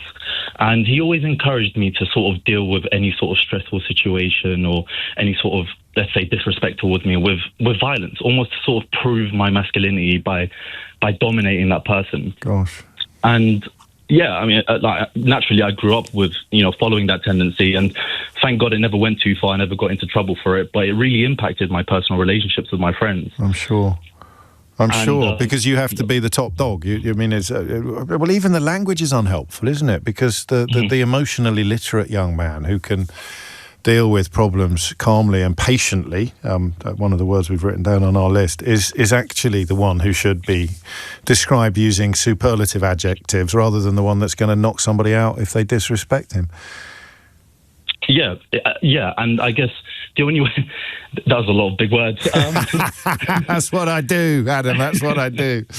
The only way I sort of broke out of that way of thinking, I guess there were two people in my life that had a really significant impact on me. And the first one was a teaching assistant I had in my secondary school. I'm not going to say his name, but he sort of recognized I had a tendency to deal with things in a very angry and explosive manner. Right. And he was really patient with me and really took the time throughout the 3 years that I knew him to sort of teach me to deal with things, manage stressful situations and use my words and not my hands to sort of deal with stuff. How old were you when you came into his orbit?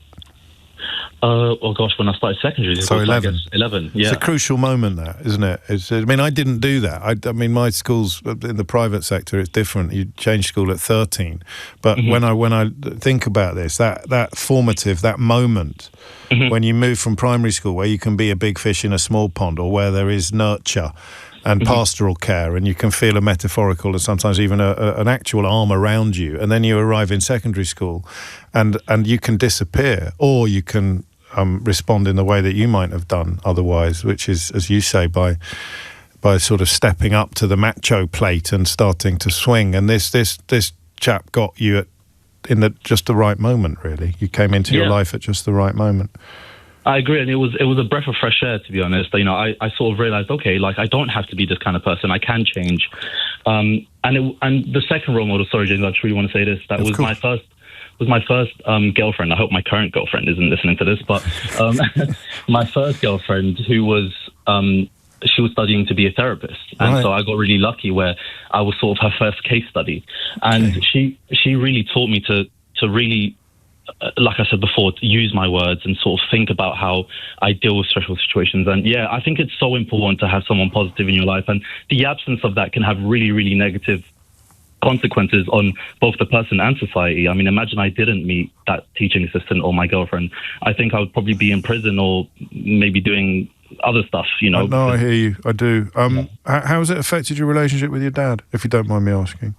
Yeah, I mean, it's recovered a little bit, but it will never be. We will never be as close as to if he wasn't the way he was when I was younger, if that makes sense. I mean, that period of forming a really close relationship is gone. And even when I try to sort of force it upon myself, it just feels really unnatural. Well, because he's not to go briefly into therapy speak, he's not his authentic self, and you are. Mm-hmm. So he is the thing that he wanted you to be, the person he had to become in order to, in his worldview, survive. And it doesn't matter where you are. I mean, I saw a lot of it in boarding school, people becoming something that wasn't the real them because it's what got them to a point of survival. So you can't break through that lack of authenticity because it's an obstacle to having a full relationship. It's extraordinary to hear you explain it like that. It really is, and to recognise the difference. Would you have known at the time? I mean, would you have known sort of, I think 11, 12, 13, if you'd been 15 by the time you encountered that teaching assistant, it could have been too late, couldn't it? Possibly, yeah. But I want to say that I caught glimpses of what a healthy relationship looked like and what having a positive role model looked like. Because I would see other kids with their dads, and the concept of their dad being so loving and supportive of them was sort of foreign to me, and it fascinated me to see that. And I would often catch myself, I remember, like, just staring at them and then being bewildered. Yeah, of course, because you don't know any different from what you've got, and yet this one teaching assistant, it's a shame you don't want to name him, because I bet, well, you can't really, can you? But I hope he knows. I don't want to put him on the spot. Does he know the difference? No, he doesn't. I've tried to reach out to him, but I can't find him anymore. Because it's on the old Facebook or something like that. I hope he's still in the business, because if he, imagine if he's having a wobble, he'd need to hear, wouldn't he, the difference that he has made to lives like yours, because that, I guess, is why you go into that profession. Adam, thank you, mate. Actually, before you go, Dan in Kent has been in touch. He says, I think Adam's current girlfriend would appreciate the fact that his first girlfriend helped him to become the man that he is now. Thank you, Dan. That's reassuring to him. So, fingers crossed, eh? Jamie is in Ellesmere Port. Jamie, what would you like to say? Hi, James. Hope you're well. Very well, mate. What's on your mind? Yeah, you struck a nerve with me because I was just driving back to where I'm working, and I'd never really thought about male role models until you brought it up. Yeah. Having never really had one my entire life, or brought up in a single-parent family. Mum was incredible, very empathic, altruistic, caring, kind to everyone she knew. I did an amazing job with her 4 children. And so as a young man, I used to just say, what you never had, you never miss. Yes. I don't know what it's like to have a dad, so it doesn't matter to me. Yes. I always thought that. And God. Hey, take your time. No, I'm good. It's only, I'm 51 now, so I'm catching you up. Yes. And I think I did have role models as in my peers. I was fortunate enough to, at the age of 14, get into skateboarding, and it's one of those sports that age is irrelevant. You can have a 55-year-old at a skate park with a 7-year-old at the skate park, and there's no difference there at all. So some of my friends were older than me, and they became the guys that were picking me up and taking me out skating and hanging out with me. And I've stayed on the straight and narrow. I've never been in trouble with the police. My mum was fearsome like that. She would... You were more afraid of your mother than you were of the police, let's put it that way. My older brother went on to be a policeman, so... Gosh. But he was never around, he was not really there, and he's still not really there. And it's only now, as an adult, I wonder what my life would have been like had I had a father figure. What do you think? Would I be... I'm like my mum. Everyone tells me I'm like my mum. I'm very altruistic, and I put everyone first, and I forget to put myself first quite a lot. And then I get let down, and then it hurts. And I wish sometimes that I wasn't so like that. Oh gosh, I do know exactly what you mean. Only because you've explained it so well. I mean, that is almost an upender, isn't it, compared to what people might expect the lack of a male role model to have provided? Because, I mean, in a way, it's hard to get your head around the notion of being too nice. I hate it. But you clearly feel that is a consequence of not having had... Well, what would we describe it as then? What would it... I mean, you sound like a really lovely bloke, and I suspect you're being a little bit too hard on yourself. And if people are letting you down, that's not a you problem, Jamie. That's a them problem. No, I know. I hear it all the time. I hear that a lot. I'm sure you do, because it's true. But it doesn't necessarily touch the sides of your feelings. What are we talking about then? It would have been... What? I don't know. I think as a young lad, like one of your other previous callers, I was fiercely defensive of my mother. Yeah. We didn't have a lot of money, and if someone ever criticised what I was wearing or anything, I would get physically violent. Sure. Yeah. Don't you say anything about my mum? Yeah. She's doing, And then obviously that's all changed as you get older. I don't know what a male role model would have done. I don't know, because how can I know? But you've got to say, yeah, of course I do. I mean, it's always the way. But you've got a sense that it would have given you some tools that you feel you lack. Yeah, and I when I talk to people who've had their dad all their lives, and they're a little bit less like, oh, just get on with it, mate. You know, do this, do that, and you know, I don't go to pub drinking. I'm not misogynistic. I hate all of that. You know, I listen to your show to keep me on the straight and narrow, because occasionally the media can twist my mind to think, oh, maybe it is like that, and then I'll put you on. Oh, thanks, James. You know.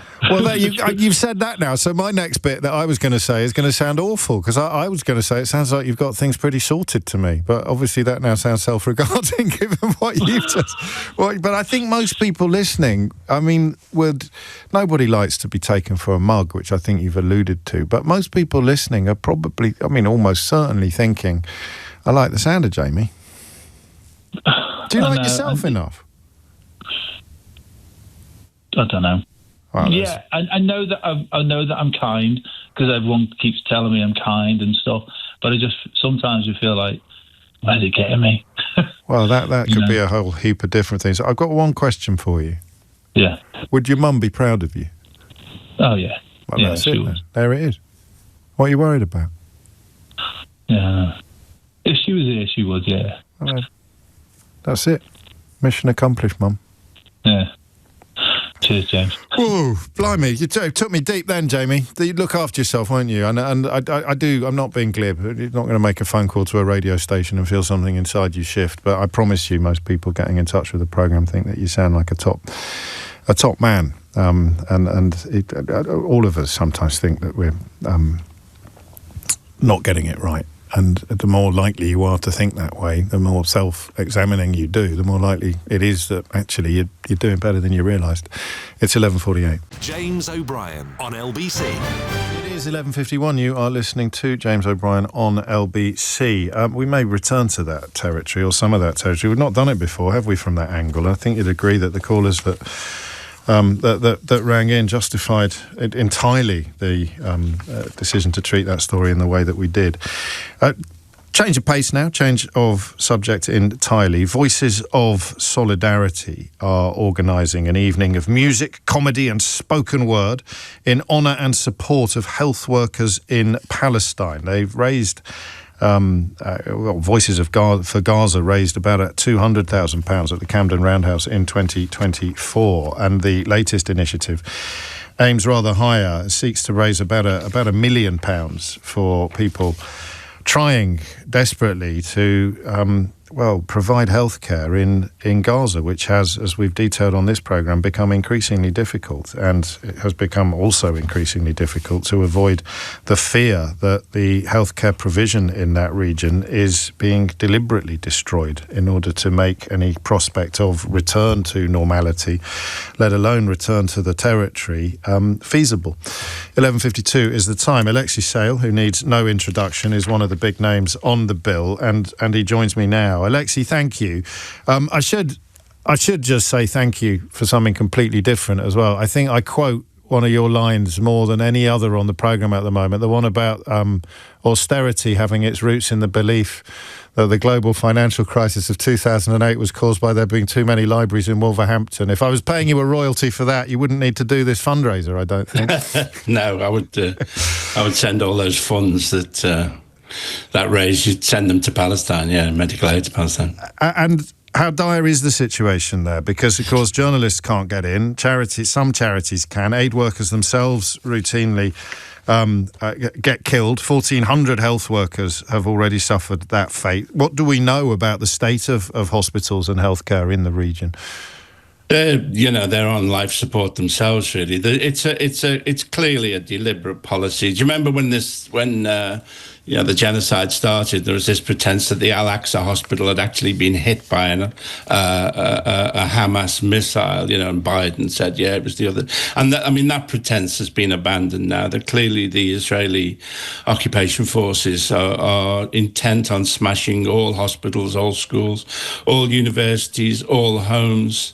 And it's a genocidal policy of ethnic cleansing. And, all we can do, all people of conscience can do, is to try and oppose it, really. But it's clearly deliberate. And what is, I mean, in the rubble that remains, providing healthcare becomes close to impossible. Where does the money go that you're hoping to raise?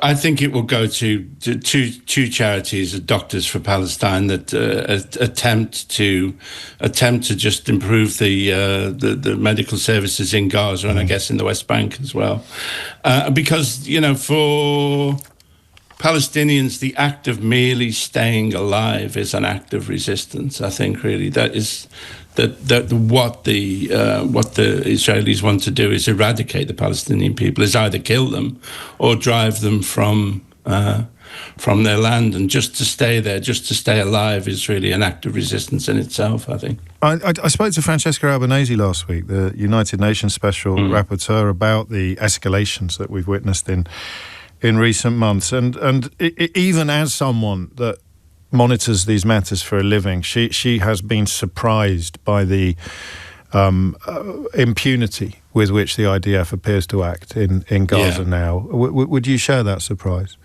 It is shocking, really. But what it speaks to as well is that we sometimes congratulate ourselves that our system is better than other systems, that we're better than China or we're better than Russia. But I think the situation in Gaza specifically and in Palestine in general shows that we're not. We are just as genocidal, we are just as cruel as any of those dictatorships. Our system is no better. As long as we allow this monstrosity to continue, then we are morally reprehensible. We're as bad as it's the question China of or Russia or complicity. The question of complicity that Francesca Albanese's last report was about. It's quite a build. Do you know what you're going to be doing on the night yet? Well, I was thinking, it's difficult, really, because it's obviously difficult doing stand-up at a gig like that. Well, let's have 20,000 dead children. Now let's have a laugh. Yes. I think I will. I've been talking about. I think I'll probably read my poem, I Hate Keir Starmer. I think that's it's become a favourite on the left, a panto favourite, and I may put in some new, update it for topical references. So I think I'll probably read my poem, my slam, and I may, of course, because I have these viral TikTok videos in which I do interpretive dance and explain Marxism, which is upwards of... Well, if that doesn't have them queuing around the block, Alexei Sayle, I don't know what will. I really don't. You can get tickets at troxy.co.uk. Voices of Solidarity is on Saturday in London at the Troxy in East London, Saturday the 19th of July 2025. It is 11:57. Time now for the news with Amelia Cox. James O'Brien on LBC. The time is 12 noon and you are listening to James O'Brien on LBC, where we make a fairly profound departure from the normal course of things to bring to your attention a story that is breaking as we speak. Indeed, at 12 noon this afternoon, a super injunction was lifted upon a story that my colleague Lewis Goodall, host of course of the Newsagents podcast and presenter here on LBC, has been engaged with for the best part of 2 years. It is a story about the safety of many thousands of people who have cooperated with and worked with the UK military in Afghanistan. It has become a story about the role of our courts in keeping information from the public, and a story about parliamentary oversight of some of the most fundamental tenets of our democracy. And because it is Lewis's story, and Lewis is with me now, I can tell you without any fear or favour that you are the very first people to hear this. Lewis, it begins 2 years ago. It did, James. In August 2023, I received a message from a source in Whitehall who informed me that there had been, in their words, a catastrophic data leak from the Ministry of Defence. This was a data leak which involved all 18,000 names and details of all those who had applied to the ARAP programme. The ARAP programme, listeners may remember, was the programme, the scheme set up by the British government to provide safe passage for those eligible, for people who had, Afghans who had worked with the British Army, British Armed Forces in the 20-year war, the longest war in British military history. People will remember so many in Afghanistan were desperate to leave the country for fear of potential Taliban reprisal as they returned in August 2021. I was told that this data set had been published or had been leaked sometime before, and as I say, contained the names, the details, contact details, email addresses, phone numbers, all leaked, family members also included. It had 18,000 people on them, on the list, on the data set, but we were told that potentially up to 100,000 people could be affected when it included family members. So clearly when I got this message, I was aware it was a huge story. I was also aware of the potential danger to these people because I could not know, just as this source could not know, whether the Taliban were aware that this data set was out there. I phoned up the Ministry of Defence. In very short order, I was very surprised to see an email arrive in my inbox basically instructing me to attend an emergency online hearing, online because it was in the middle of the summer, about an injunction. The government were proposing to injunct us to prevent us from telling the story. I found this curious because I wasn't proposing to tell the story until such time as I'd spoken to the Ministry of Defence and got their cooperation. We attended that hearing, and I was even more surprised when we attended it to learn that the judge was proposing not just an injunction, but a super injunction. Super injunction prevents you not only from reporting a story if you're a journalist, but from preventing anyone from telling, but prevents you from telling anyone that you have even been injuncted, i.e. that you can't report the story in the first place. And the reason that is important, James, is because super injunctions are very rare in the British judicial system. They are usually only granted to individuals to protect their privacy. It had never, in British legal history, been granted to a government to obscure or hide a story which was clearly in the public interest. In court, this was described as constitutionally unprecedented. Now, at the time, the government was saying this is just for 3 or 4 months. Let us get our ducks in a row. Let's get people out. Let's see if the Taliban know about it. Give us time. Although did you have any sympathy with that position? I did have some sympathy with it. I was concerned about the potential limitation to press freedom and expression. I was aware of how constitutionally novel this would be, but I could see the argument that this was a very unusual set of circumstances. I mean, technically, you wouldn't be able to tell your own editor about what you were indeed not. Once the super injunction had kicked in. It's an overused phrase, but this is the real deal. Under threat of prison. Yeah. You could not tell anybody about it. But I saw that. 4 months later, we went to an in-person hearing with a different judge. And it became clear at that moment that the government were proposing to change the rules of the game. Because they were no longer in the documents simply saying that this would be time limited. They were no longer saying this was about getting people out. In fact, at that time, they were only proposing to get out 200 principals and about 1,000 people overall if you include family members. So 1% of the total number of people who were being affected. The government instead says that this is simply about preventing the Taliban from getting access to the data breach. I said to them, at that time we were representing ourselves in court, I said to them, well, hang on a minute, that logic could proceed indefinitely. We might never be able to tell this story. How will we know when the Taliban know about the data set? We can't just phone them up and ask them.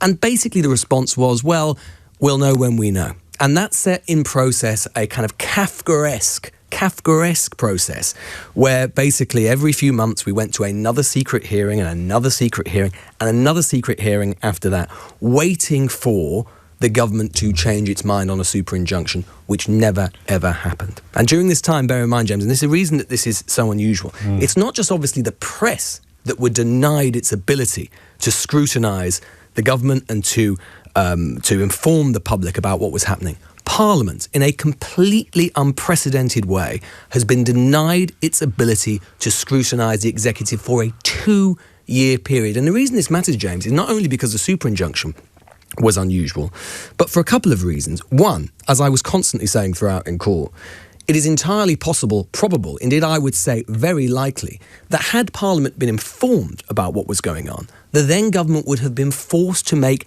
different decisions about the numbers of people they were allowing in, because there would have been such an outcry about the data breach that it seemed inconceivable to me that there would not at least have been significant pressure within Parliament to pressure the government at the time. But there's another reason as well, because over time, it did become clear that as a result of the court action, the government was proposing to allow more people into the country. The court basically compelled them to reclassify a whole array of people who were suddenly under threat, up to 7,000 people. Now, so this is against the backdrop of the immigration narrative that has dominated public Bear in mind discourse. the context this was going on. Course. This is 2020, late 2023, early 2024. We're getting close to a general election. The Sunak government has at the time put enormous political capital behind the idea of stopping the boats, of reducing the number of asylum seekers. As I was sat there, week after week or month after month in this court, the thing that disturbed me most was the feeling that this wasn't, at this point, I didn't think, about Afghan safety. This was about politics. Right. This was preventing, in my view, this story from getting out there. Not only because it would have been so embarrassing to the government at the time, it would have epitomised their sort of perceived fecklessness at the time, but also, more than that, it would have cut to the core of what the Sunak government at that time was trying to do. It felt to me that they were simply playing for time getting to the general election. And all the time, remember, it wasn't just Parliament that didn't know about this data breach. It wasn't just the British public that didn't know about the data breach. The Afghans involved... The people on the list. The people on the list were not aware that their data had been compromised. And as was repeatedly pointed out in court, including by the judge, there was a strong possibility that actually many of those people on the list, by not being informed, were being put at greater risk, at greater jeopardy, because they could have made different decisions about their own safety. Not for the first time in this case, James. The government was judge, jury and executioner. They set the terms and everybody else had to live with it. You are listening to James O'Brien on LBC. My colleague Lewis Goodall sharing details of a truly remarkable story that he has been engaged with for almost 2 years now. I should add we are live streaming on the LBC app, and I think we're expecting a statement later in the House of Commons from the Secretary of State for Defence, John Healey, which brings me to the next question, given that you've introduced the political context into this conversation, which is you presumably expected a change of approach when the government changed. Indeed so, and it became clear that that wasn't going to happen, at least not immediately. John Healey, I mean, you've got to remember when there were only a very small number of people, even within government, in the Sunak government at the time, and then when Starmer's government came in, who were informed about the data breach. What John Healey did do was to commission a review by a former civil servant about the evidential basis around the data breach, i.e., was it the case, could we be sure that if the Taliban did get access to this data, that they could and would use it to hunt these people down? And lo and behold, James, to my absolute astonishment, the reason that I'm able to tell you this story today, I wish I could say it was because of some compelling legal argument that we managed to put forward. Other media parties joined who were brilliant. We got a brilliant young KC called Jude Bunting who did a great deal to help advance the case. But in truth, the reason, in the end, that I'm able to sit and talk to you about this today and share it with the listeners is because the government itself, via this review, simply decided that all of the things that they'd been telling us for 23 months, i.e. that it would be a extreme lethality if the Taliban got hold of this data set, they basically said that they weren't so convinced that that was the case after all, that the Taliban probably had access to a lot of this information anyway, that in fact they hadn't been conducting systematic killing as far as we know, and although it was a risk, it wasn't probably that much of a risk. In which case, you have to sit there and think, what on earth was that 23-month period about? How were those initial assessments made? How was this change in assessment of the threat basis not made before now? Could it really have been the case? Was that it was justified for Parliament for 23 months not to know about this matter of crucial public importance? And let me explain why, James. Because although I said at the beginning, which was true, initially they were proposing to only relocate, as I say, 200 to 1,000 people. They have now relocated, we know, in possibly the biggest covert operation and movement of people in history, certainly in peacetime, thousands and thousands of people, potentially at a cost of, the government says, a minimum of £800 million, but we actually saw a court document which suggested the total cost could be up to £7 billion. Consider that, James. £7 billion of public money that Parliament was not able to scrutinise, was not able to ask questions about, was not able to ask the relevant minister how it was being spent and why and what the rationale and basis was. As I say, this was, as the judge in this case himself described, an example, a unique example in our history of our democracy being put into a scrutiny vacuum. In my view, it should never happen again. We'll dig deeper into this, but I wonder if I'm going to take you by surprise now, Lewis Goodall, by telling you how the Daily Mail is reporting what is, by absolutely any measure, your story. Well, to be fair, the Mail were also involved from the very early on. But a secret operation smuggling migrants to Britain is being run by ministers who signed off the projected £7 billion cost, while a super injunction kept taxpayers and MPs in the dark, is quite the sell. Yes, I mean, look, that's the thing with this story, is that in a way, and the reason I've always thought it would be really politically explosive is because there's a lot for every side of politics to get angry about.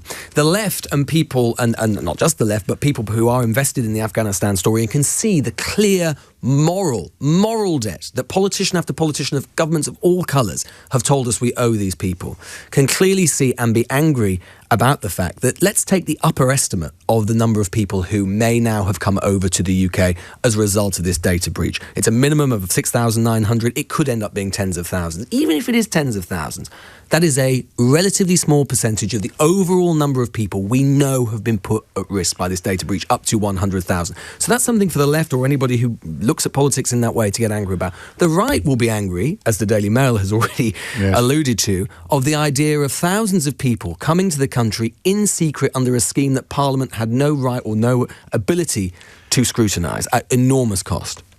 How equally is the burden spread then? I mean, are we suggesting that the current government is as culpable or complicit in this, what the Daily Mail choose to describe as a scheme, as the government of Rishi Sunak, who actually instituted the idea? Well, I mean, is there any defence of review, saying we were waiting for the review to be completed before we decided what to do? Well, I think there is, and my understanding is that John Healey is going to say that this entire story has made him very uncomfortable. He's going to tell Parliament that one of the reasons that he has decided to discharge this is not that all risk has dissipated, but that the balance of risk has shifted, not least because of Parliament's ability to scrutinise the executive, its right to scrutinise the executive being suppressed in this way, as well as press freedom. So I think they'll say that. What I would say is that something that has been has been consistent through both governments and the way that government lawyers have handled this has been, what I would say, has been quite a shocking lack of regard for those caught up in the story themselves. And what I mean by that is this, is that I have felt deeply uncomfortable. In fact, I felt deeply shaken by this story. And one of the reasons it's shaken me is because I've sat in court number 27, a secret court, a court. The reason it's court number 27, the Royal Courts of Justice, is because it's one of the only courts that can be locked. And I've sat there and heard lawyer after lawyer representing Secretary of State after Secretary of State talking about these people, these Afghans, as if they were just in a sort of faraway country of which we know nothing. Yes, they talk about them in a deeply paternalistic way, saying we have to look after them. But their actual ability to and right to make decisions about their own lives, with regards to their own data, seems barely to have entered the equation at all. And I would say that repeatedly, under both governments, political considerations have clearly been part of the picture. I have sat in that courtroom so many times when in the previous hearing we had been assured that ministers would meet and there would be a decision about this, or there'd be a decision about that, or they would get instruction from their secretaries of state. It almost never ever actually materialised. It was clear that under both governments, repeatedly, both were playing for time for political reasons. One to get to the general election, one to let time pass after they assumed office, and all of the time, these people being unaware, deliberately made unaware of the fact that this catastrophic data breach had taken place. There's so much more to ask you, including a couple of questions coming in from listeners who are united in their shock, and also, I should add, in their admiration for the way you are telling the story. I know that there's a special edition of The Newsagents imminent, but we will return shortly with more details on this very much, truly developing and breaking story, which will be the subject of a special statement in the House of Commons in approximately 15 minutes' time. James O'Brien on LBC.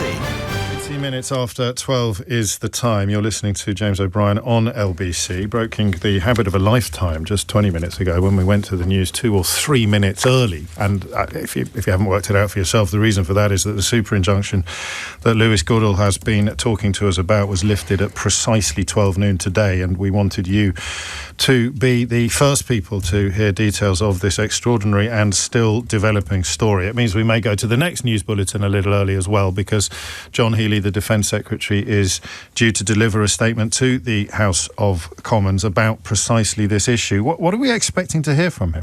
Well, my understanding, James, is that he is going to be contrite. I think he's going to say that he was angered by the story. He'll obviously emphasise that it wasn't his government that took out the super injunction, that it was his government that has put the review in place to bring it to an end. But I think that on the basis, I think the politics of this is going to be really interesting, because they kind of, as we've already discussed, they kind of have to look both ways. On the one hand, they're going to want to try and emphasise the fact that, clearly we owed these people a debt anyway, and that debt has only deepened. But at the same time, they are going to want to play down the idea of how many people have come to the country and how many people might yet come to the country and the cost that might be involved in that. And I say that because, during the course of these proceedings, as I say, we've seen submissions from the government itself, which has suggested as recently as about a month ago that the total number who might come to the country as a result of the data breach could go into the tens and tens of thousands. As I say, at enormous cost, perhaps up to £7 billion.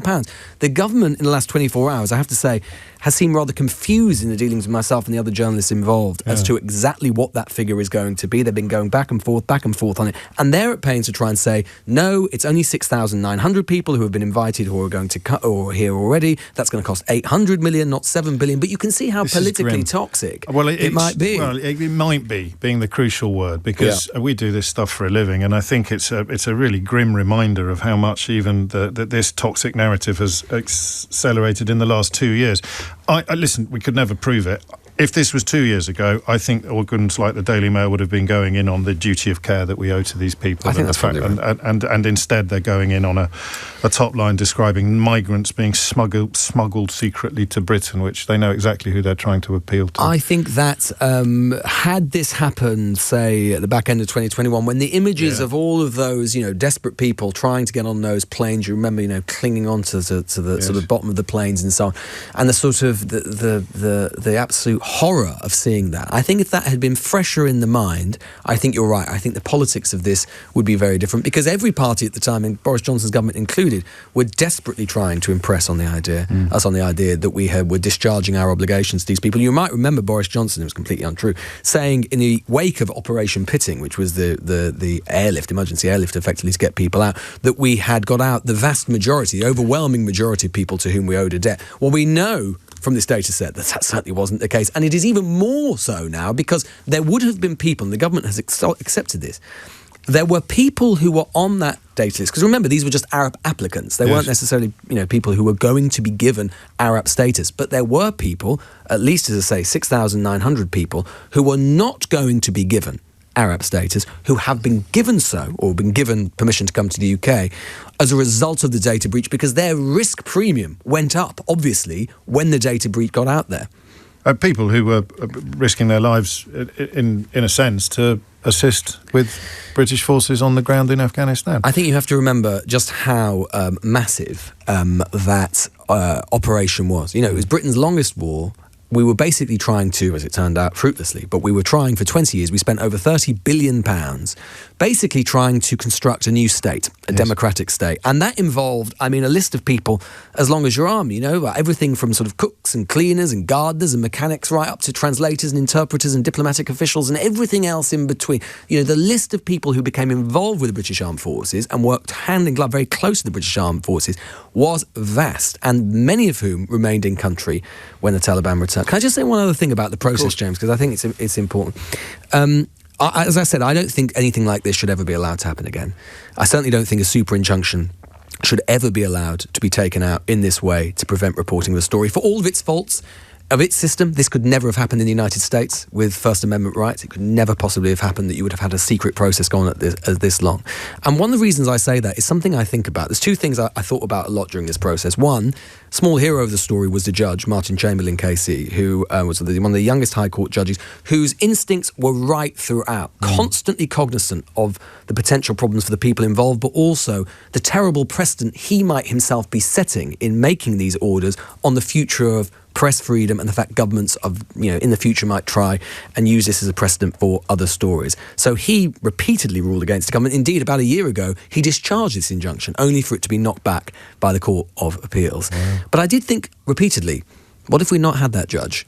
What if we'd had a more establishment judge? What if we'd had a judge who didn't have those instincts? It cannot be so contingent on one man, one judge, that the entire process around this is set. And if we'd had someone else, I think the process would have been different. And indeed, consider, something I thought about a lot, what if the media had not been aware of this? Indeed, remember, this leak actually happened in early 2022. It wasn't until August 2023 that I and someone from the Daily Mail found out about it. So there's that whole period where there was no court process whatsoever. There was no pressure to do anything. The reason why some of these people ended up in the country is a result of that pressure. Whatever limited scrutiny there was came from us. But there was no guarantee that we would be there. And bear with just one other quick thing as well. When I say this was a secret court, when I say we knew what was going on, only to some extent. Because this was a secret court within a secret court.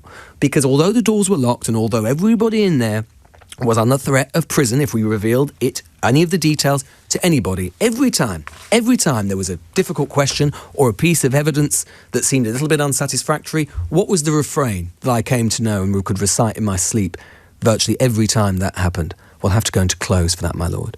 I.e., that the government would say they couldn't discuss that in open, quote unquote, as if this was an open proceeding. It wasn't, because it would relate to national security in some way. We all had to leave, and then they would have a closed session, a court within a court, where they would just speak to the judge directly. Even our KC had to leave at that point. So the deck was stacked so consistently in favour of the government and the government getting what it wanted. It's pure separation of power stuff, this. When you talk about the identity and of the individual judge having such a crucial bearing upon how things have unfolded and what has transpired. Let me ask you a couple of things, Lewis, that have come in while you have been talking, from Chris and from Sam and from others. Quite a few people wondering what we know about the nature of the breach, because you said leaked or published at the very outset. Are we still in the dark about what happened and what followed? So what we know, and again, there are still things about this case that I can't say, because there are some limited restrictions about it. But basically, UK government officials were basically left exposed when in February 2022 a soldier inadvertently sent a list of tens of thousands of names to Afghans as he tried to help verify applications for sanctuary in Britain. That was a piece of reporting initially done from my colleague from Larissa Brown from The Times, who's also been working on the story. So a human error pressing the wrong button. Yeah, indeed. It was not intended to happen, but it did happen. Of course. And it is, as I say, had catastrophic consequences. There have been people, and again, my colleagues who have been brilliant, who have joined the sort of gradually, it started off just us, but lots of other newspapers, The Times, the Daily Mail, the Financial Times, others have slowly but surely become injuncted to the case, and we've obviously been working together to try to get it discharged. Some of my colleagues there who are defence journalists and have better contacts in Afghanistan certainly than I do, would point out that they are aware for sure of people who are on the list who have been killed in the last 2 years. Now, correlation does not equal causation. Sure. But you can't know, and that is disturbing and chilling. And it continues to be so as the more we discover, and we may discover more in 2 or 3 minutes' time when John Healey, the Defence Secretary, gets to his feet in the House of Commons, which is why we are going to this news bulletin with Amelia Cox a little early. James O'Brien on LBC. It is 12:30 and you are listening to James O'Brien on LBC, where we will be crossing immediately to the House of Commons when the Defence Secretary John Healey gets to his feet to issue a statement on a story that my colleague Lewis Goodall has been pursuing for 2 years and is only able to talk to us about today as a consequence of a super injunction being lifted at exactly 12 noon this afternoon, a super injunction which would have seen him facing threat of jail had he shared any of these details with any of us, either on air or off air. So be aware that we may cross with very little fanfare to the House of Commons at the first opportunity to recap on what the story is. Whether by accident a list of Afghans who had assisted British forces in their own country over the course of that 20-year war made its way into the public sphere accidentally, and when journalists, most notably Lewis Goodall, were made aware of this breach, this leak, the government that Rishi Sunak led moved heaven and earth to silence all mention, all whisper of what transpired. And when the new government came in last summer, they immediately instituted a review into whether or not the super injunction was sustainable, and that review concluded that it was not, but it did take them the best part of a year to arrive at where they have arrived today. I don't know whether we should be trying harder to separate the politics from the policy. I suspect we shouldn't, actually, because all of these decisions would have been defined by the context in which they were taken, the political context in which they were taken, particularly for Rishi Sunak. Yeah, look, I think that's absolutely right, James. I mean, repeatedly, the only reason that any decisions were ever made about this is we were told that the Home Affairs, Economic Affairs Committee, subcommittee of the Cabinet would meet occasionally and they would decide. And indeed, one of the documents that we saw at one point, it became clear from that one of the things that ministers were thinking about was the use of asylum hotels and the fact that it was government policy to reduce their use, and that bringing more people over would simply not be congruent with that policy. And again, it was however deserving their and again, and this is the problem, James, with the secrecy, isn't it? Is that fine, let the ministers make that argument. Let the ministers get up in the House of Commons and say these people who helped us out and are now at risk of death. We've allowed this data set to get out there, but ultimately, look, we're not bringing them over because we can't afford it and we don't want to use asylum hotels. Not a policy I would much like, you would much like, lots of listeners would like, but if that's the policy, own it. We're frightened of Nigel Farage turning up with his camcorder. Don't shroud it in secrecy upon secrecy. And national interest and constitutional affairs. Which, as I say, I just go back to this point. I sat in that courtroom, dozens of times over the last 2 years, and I heard government KC after government KC, up to and including Sir James Eadie, the Treasury Devil, the most senior government lawyer that there is, argue with complete conviction and clarity that if this data set ever got into the hands of the Taliban, which it might already be, by the way, but if it got into the hands of the Taliban, it was of such profound risk to these people that it was worth Parliament not knowing, the press not being able to say, and this constitutionally unprecedented super injunction. And I come back to the point that as of this review, the Paul Rimmer review that has just come back, and there's the reason we're talking about it, he is saying that all of that logic was flawed, that is not the case. So why was it the case then and not now? I have not heard a satisfactory answer about that, and I'm sure it's something that MP is going to want to ask the Defence Secretary about momentarily. Could two things be true at the same time? Could the argument have been made in good faith and it has subsequently found to have been flawed? Because, there's mileage in the notion that we don't want to draw attention to this leak because it would draw attention to the subject of the leak, which would draw attention to the people in the leak, which would draw But you know what's ridiculous, James? This is something that was actually we put forward ourselves at various points. The government now concedes, as part of this review, that there is the possibility that the secrecy around the leak is going to make the Taliban more interested in it than they would be already. It's now going to blow up in a way that it wouldn't have done 2 years ago. Precisely. It would have been a story, it would have been a significant story, but now what is the Taliban potentially thinking? My word, they tried to hide this from us for 2 years. It's got to be worth taking a look at, hasn't it? So, as I say, it isn't just me sort of arguing for press freedom here. Like I say, at the beginning, I sort of understood the logic, although I was a bit sceptical about it. Bear in mind, as I say, the judge involved, Martin Chamberlain Casey, discharged the injunction about a year or so ago because he said that the balance of risk had now tipped away from. He was actually saying that at this point, the secrecy around it was more likely to harm more people on the data set than it would protect. The government, as I say, the Court of Appeals knocked that back, saying they disagreed with the logic. Of course, these were always matters of judgment, and they are always going to be subjective assessments of where you put risk and so on. But my basic point is this, is that you cannot obscure, without an extremely good reason, in what I would say would be a completely compelling reason, you cannot hide from Parliament and the public something as important as this for 2 years. And I do not think that compelling reason was there, certainly after that initial period. The Latin is sometimes helpful, isn't it? When you talk about the scale of the silencing, I think that the Latin is contra mundum. Yes, against the world. Literally against the world. The truth is here, and it will be kept. Well, the case is Ministry of Defence versus Global, and that is what it was. It was us and then against the world. Yes, indeed. Ben Wallace, Defence Secretary at the time? It was actually pointed out by the Ministry of Defence the other day that he was actually Defence Secretary when the injunction was applied for. He was definitely Defence Secretary when the leak took place in 2022.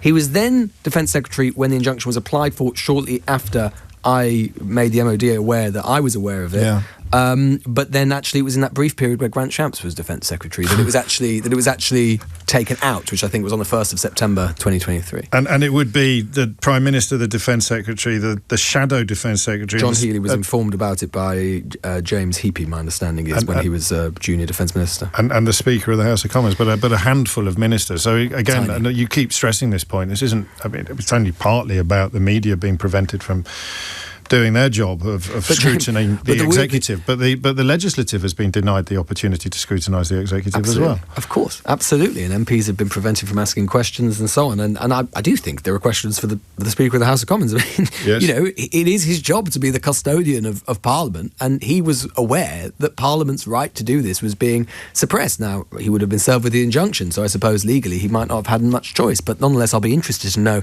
if he ever raised this matter with ministers. But James, just when we talk about how secret it is true that in a British sense it was secret, certainly in a British political sense.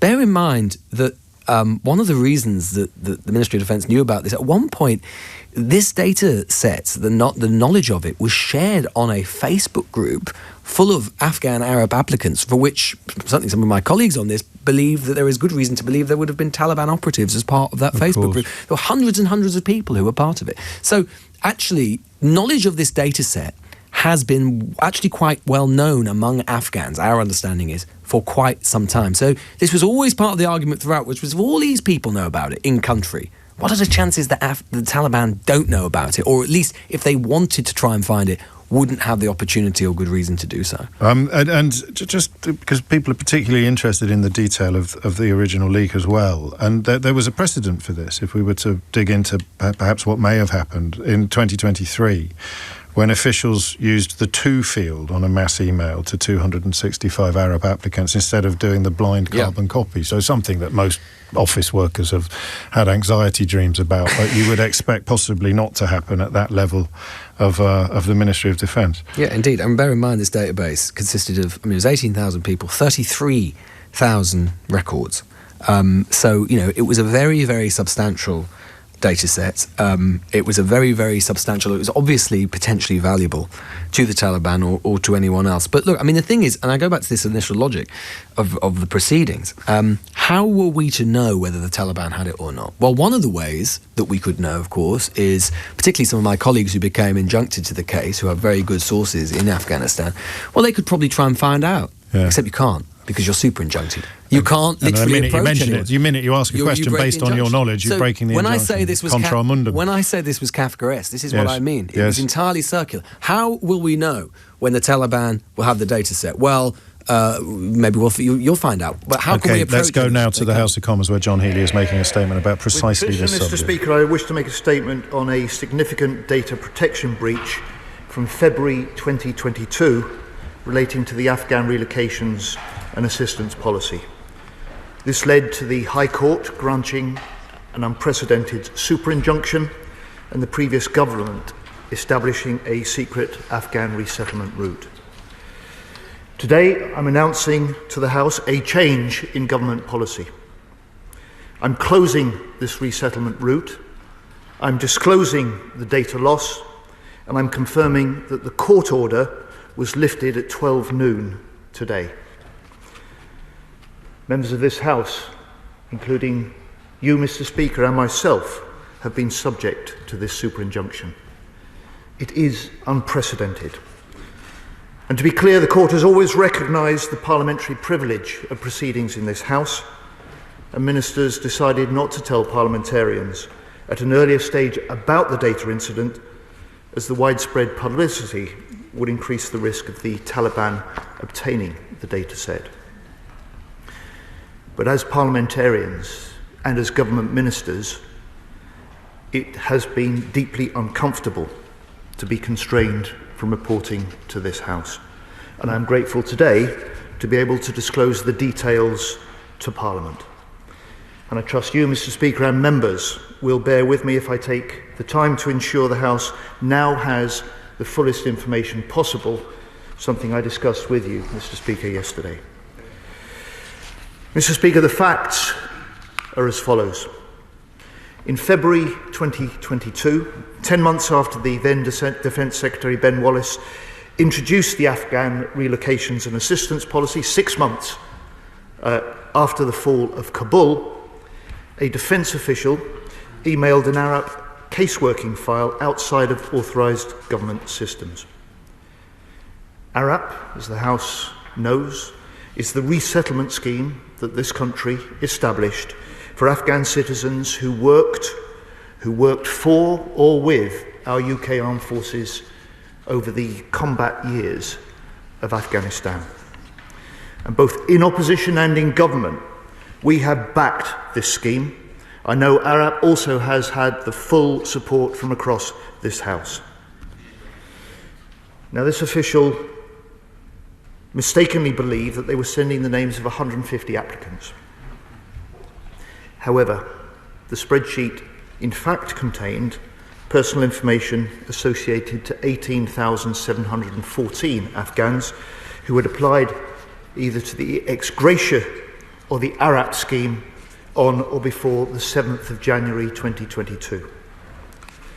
It contained names and contact details of applicants and, in some instances, information relating to applicants' family members.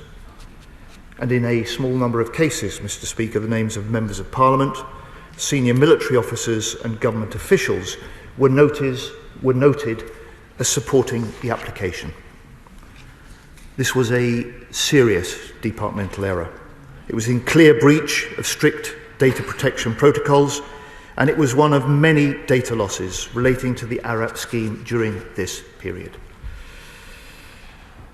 Now, previous government ministers first became aware of this data loss in mid-August 2023, 18 months after the incident. They became aware of the loss when personal details of 9 individuals from the dataset appeared online.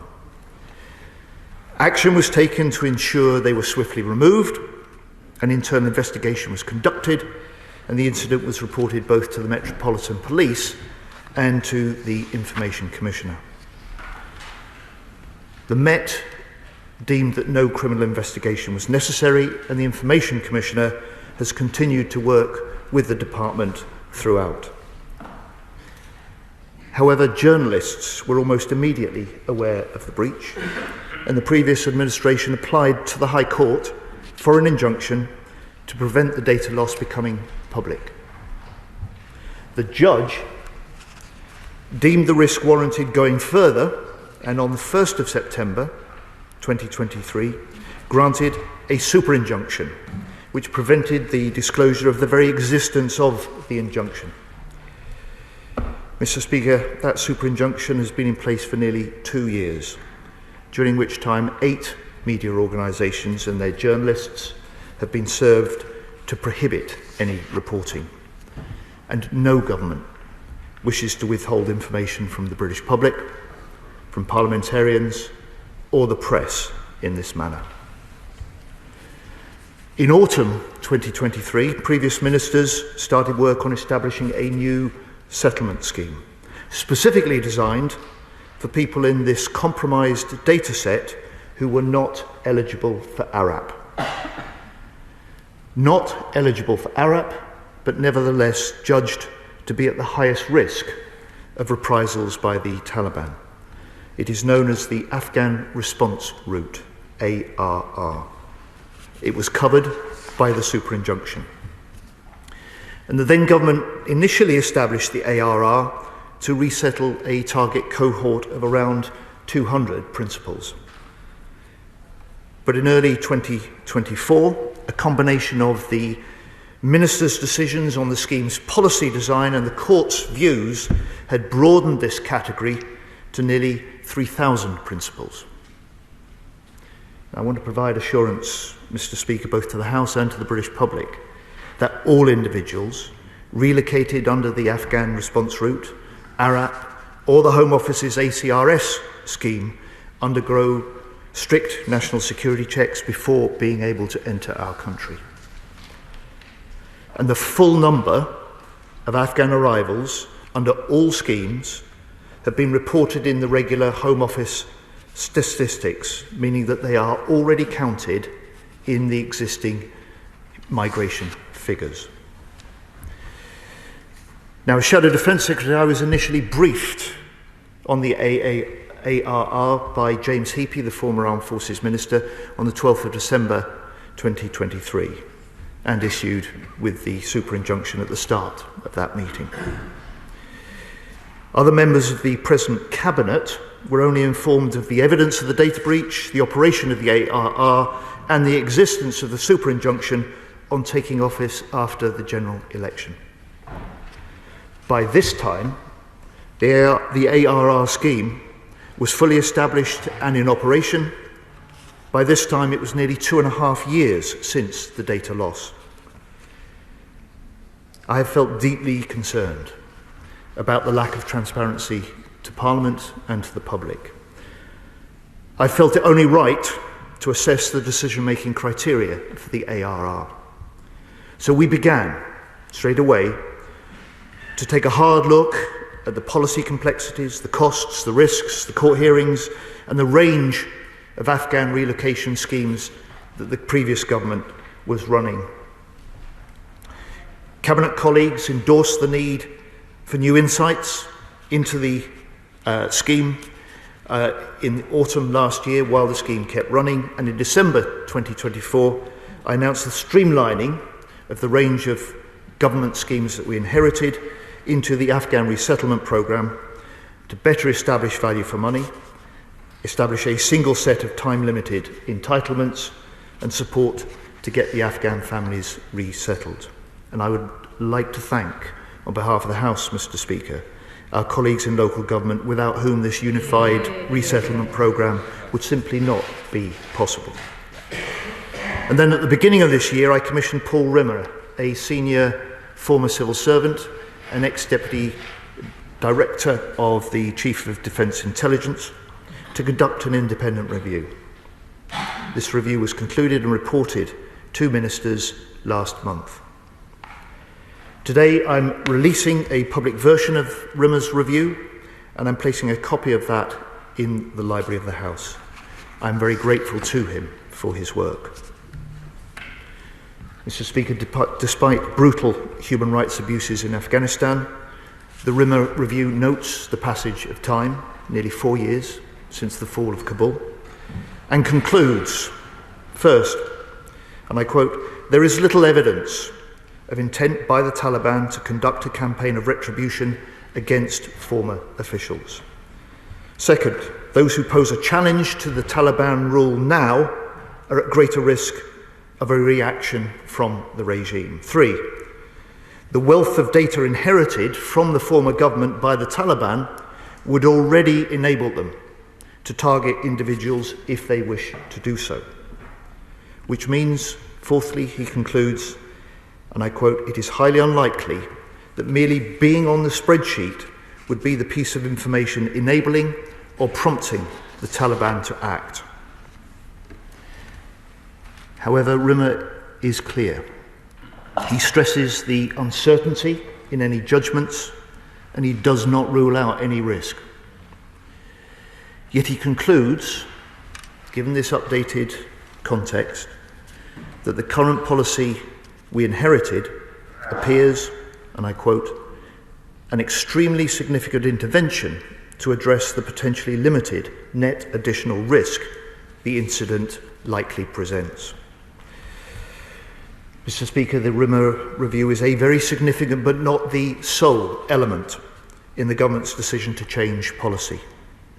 To change policy, to close the ARR, and to ensure that court order is lifted today.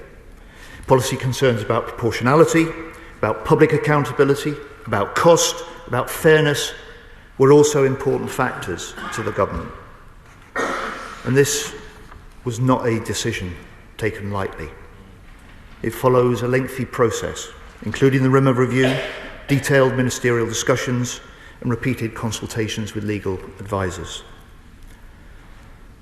And just as I have changed government policy in light of the Rimmer Review, so the High Court today, in light of the Rimmer Review, ruled that there is no tenable basis for the continuation of the super-injunction. Mr. Speaker, to date, 900 ARR principals are in Britain or in transit, together with 3,600 family members, at a cost of around £400 million.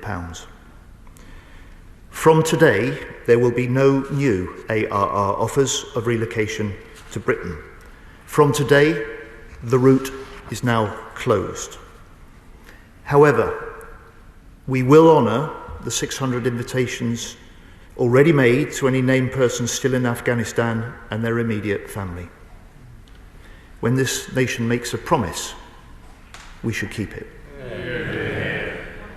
Today, Mr. Speaker, I'm also restoring full accountability for the government's Afghan relocation scheme to Parliament.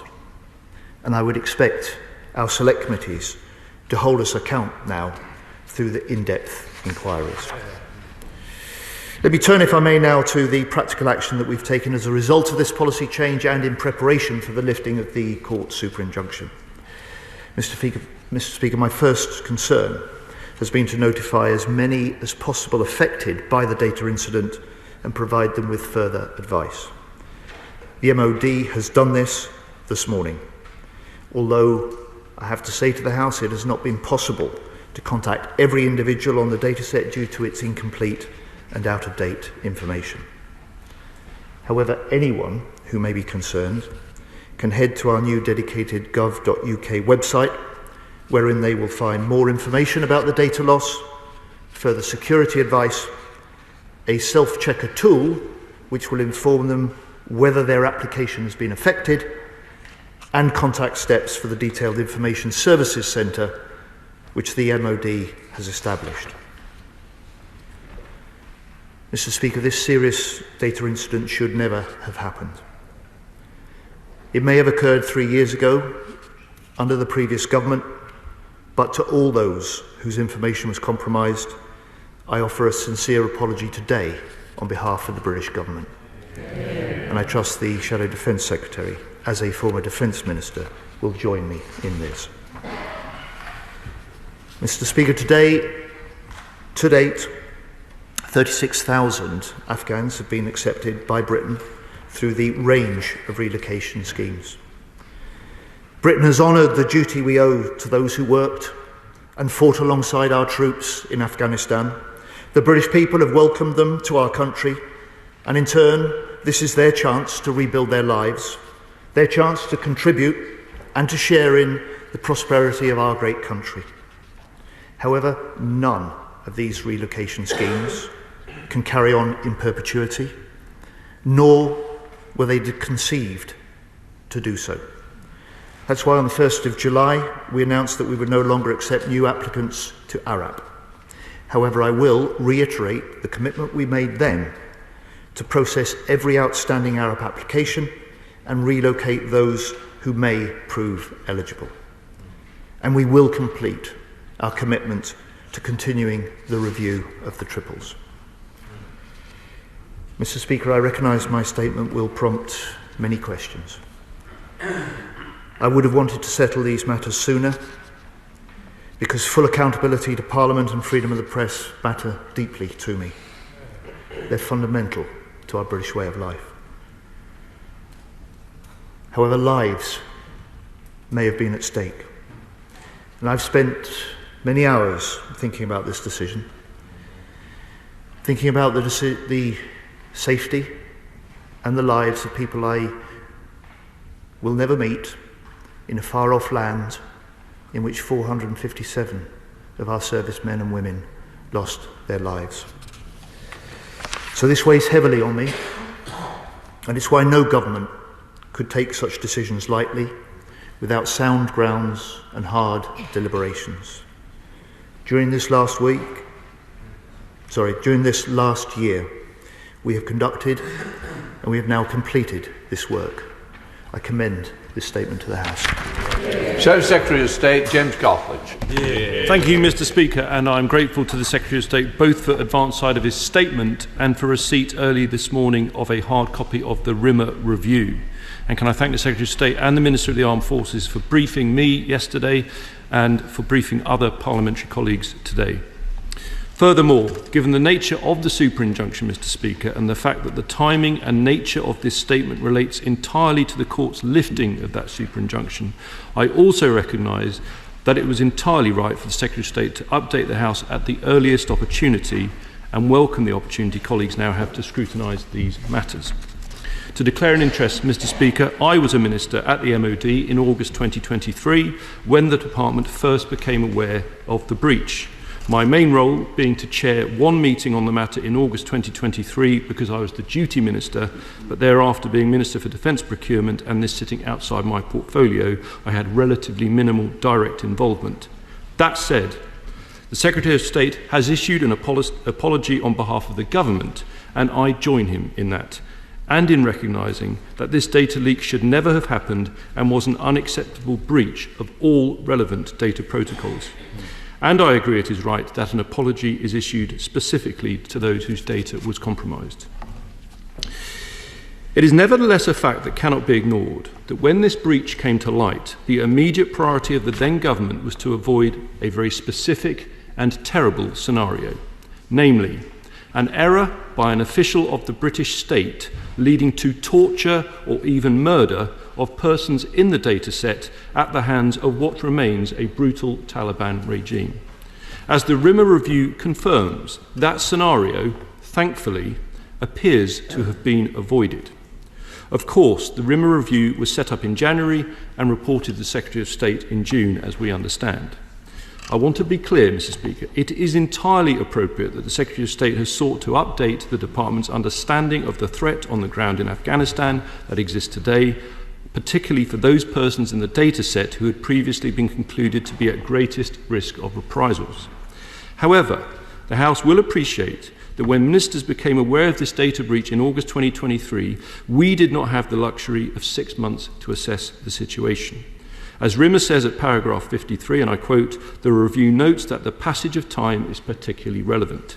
And I know that my former ministerial colleague, former Minister of the Armed Forces, James Heapy, who led the response to the leak, will have been focused entirely on what he saw as his duty of care to those at risk of reprisals, based on the threat assessment that pertained at the time. But any threat picture is constantly evolving. And as I say, I support the Secretary of State's decision to review the MOD's understanding of the threat, and given the latest situation as reported by Rimmer, we support his conclusion that the Afghanistan response route, the ARR, can now be closed.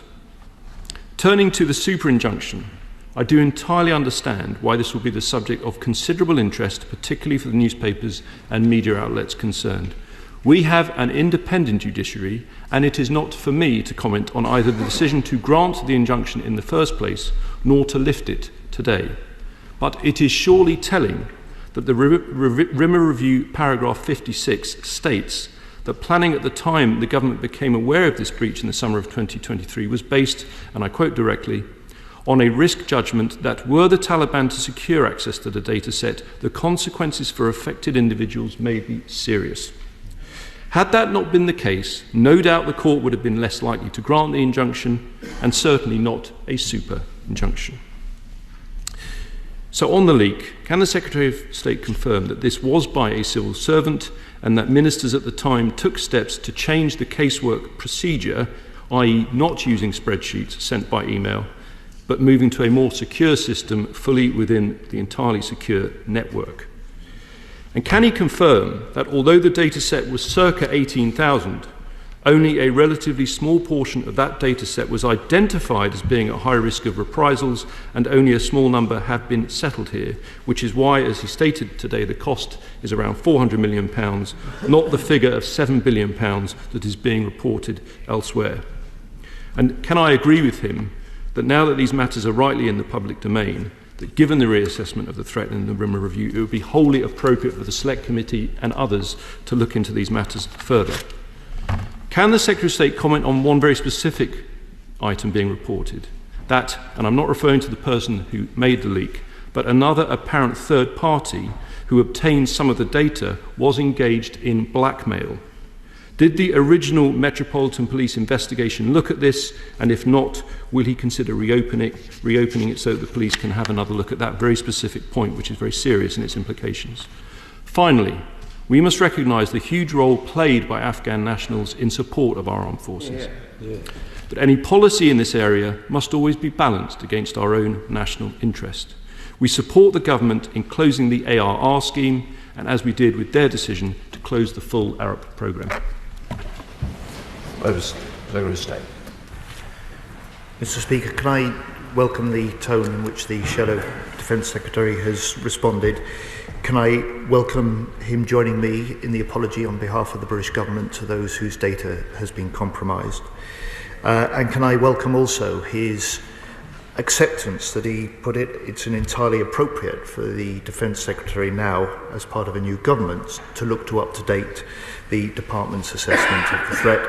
And I am very pleased, and the House will have noted, that he supports Rimmer's conclusions and my policy judgments that the government has announced today. He is right. Rimmer, in simple terms, gives us a revised, up-to-date assessment of the risk, and in particular the risk of those individuals whose data may be on that spreadsheet. And he does confirm, highly unlikely, that their name on the data set increases the risk of them being targeted. Mr. Speaker, he asked me 3 or 4 specific questions. He asked about the official. It was a defence official. I can't account for the improvements in data handling that the previous ministers might have taken. What I can say, when I did his job in that period of opposition, was that this data leak was just one of many from the Afghan schemes at the time. And what I can say is that since the election in this last year, we as a government have appointed a new Chief Information Officer. We have installed new software to securely share data, and we have also completed a comprehensive review of the legacy Afghan data on the casework system. On the question of the £7 billion, Mr. Speaker, which I think he may have picked up from court papers, this was a previous estimate. It is not related simply to the Afghan recovery route. It is an estimate of the total cost of all government Afghan schemes for the entire period in which they may operate. And the significance of the decision that I've announced today means that that cost to the taxpayer as a result of the policy decisions we've taken today, compared to simply continuing the policy and schemes we'd inherited, means that the taxpayer will pay 1.2 billion less over this period. It means that around 9,500 fewer Afghans will come to this country, and above all, it means that we have restored proper accountability in this House and proper freedom of the media. Chair of the Select Committee, Tamerjee Singh. Thank you very much, Mr. Speaker. I thank the Secretary of State for advance sight of his statement, welcome it, and indeed his intent to now inject parliamentary transparency and scrutiny. However, this whole data breach situation is a mess and is wholly unacceptable. As I mentioned to the Minister for the Armed Forces during our recent secret briefing, that I am certainly minded to recommend to my Defence Committee colleagues that we thoroughly investigate to ascertain what has actually transpired here, given the serious ramifications on so many levels. However, as things stand, notwithstanding the contents of the Rimmer review, how confident is my right honourable friend, the Defence Secretary, that the Afghans affected, many of whom bravely supported our service personnel, will not be at risk of recriminations and reprisals? Well, Mr. Speaker, I can only recommend that he reads in full the public version of the Rimmer report that I've published today. The conclusions and the updated risk assessment that Rimmer sets out, taking an up-to-date view, recognising that the situation in Afghanistan is now nearly 4 years on from the point at which the Taliban took control, recognising also that the present regime sees those who may threaten the regime itself now as a greater threat to their operation than any perhaps former government official or serving official. So I'd recommend that he reads that, and I expect, as the Defence Select Committee Chair, he will want to take full advantage of this restored parliamentary accountability.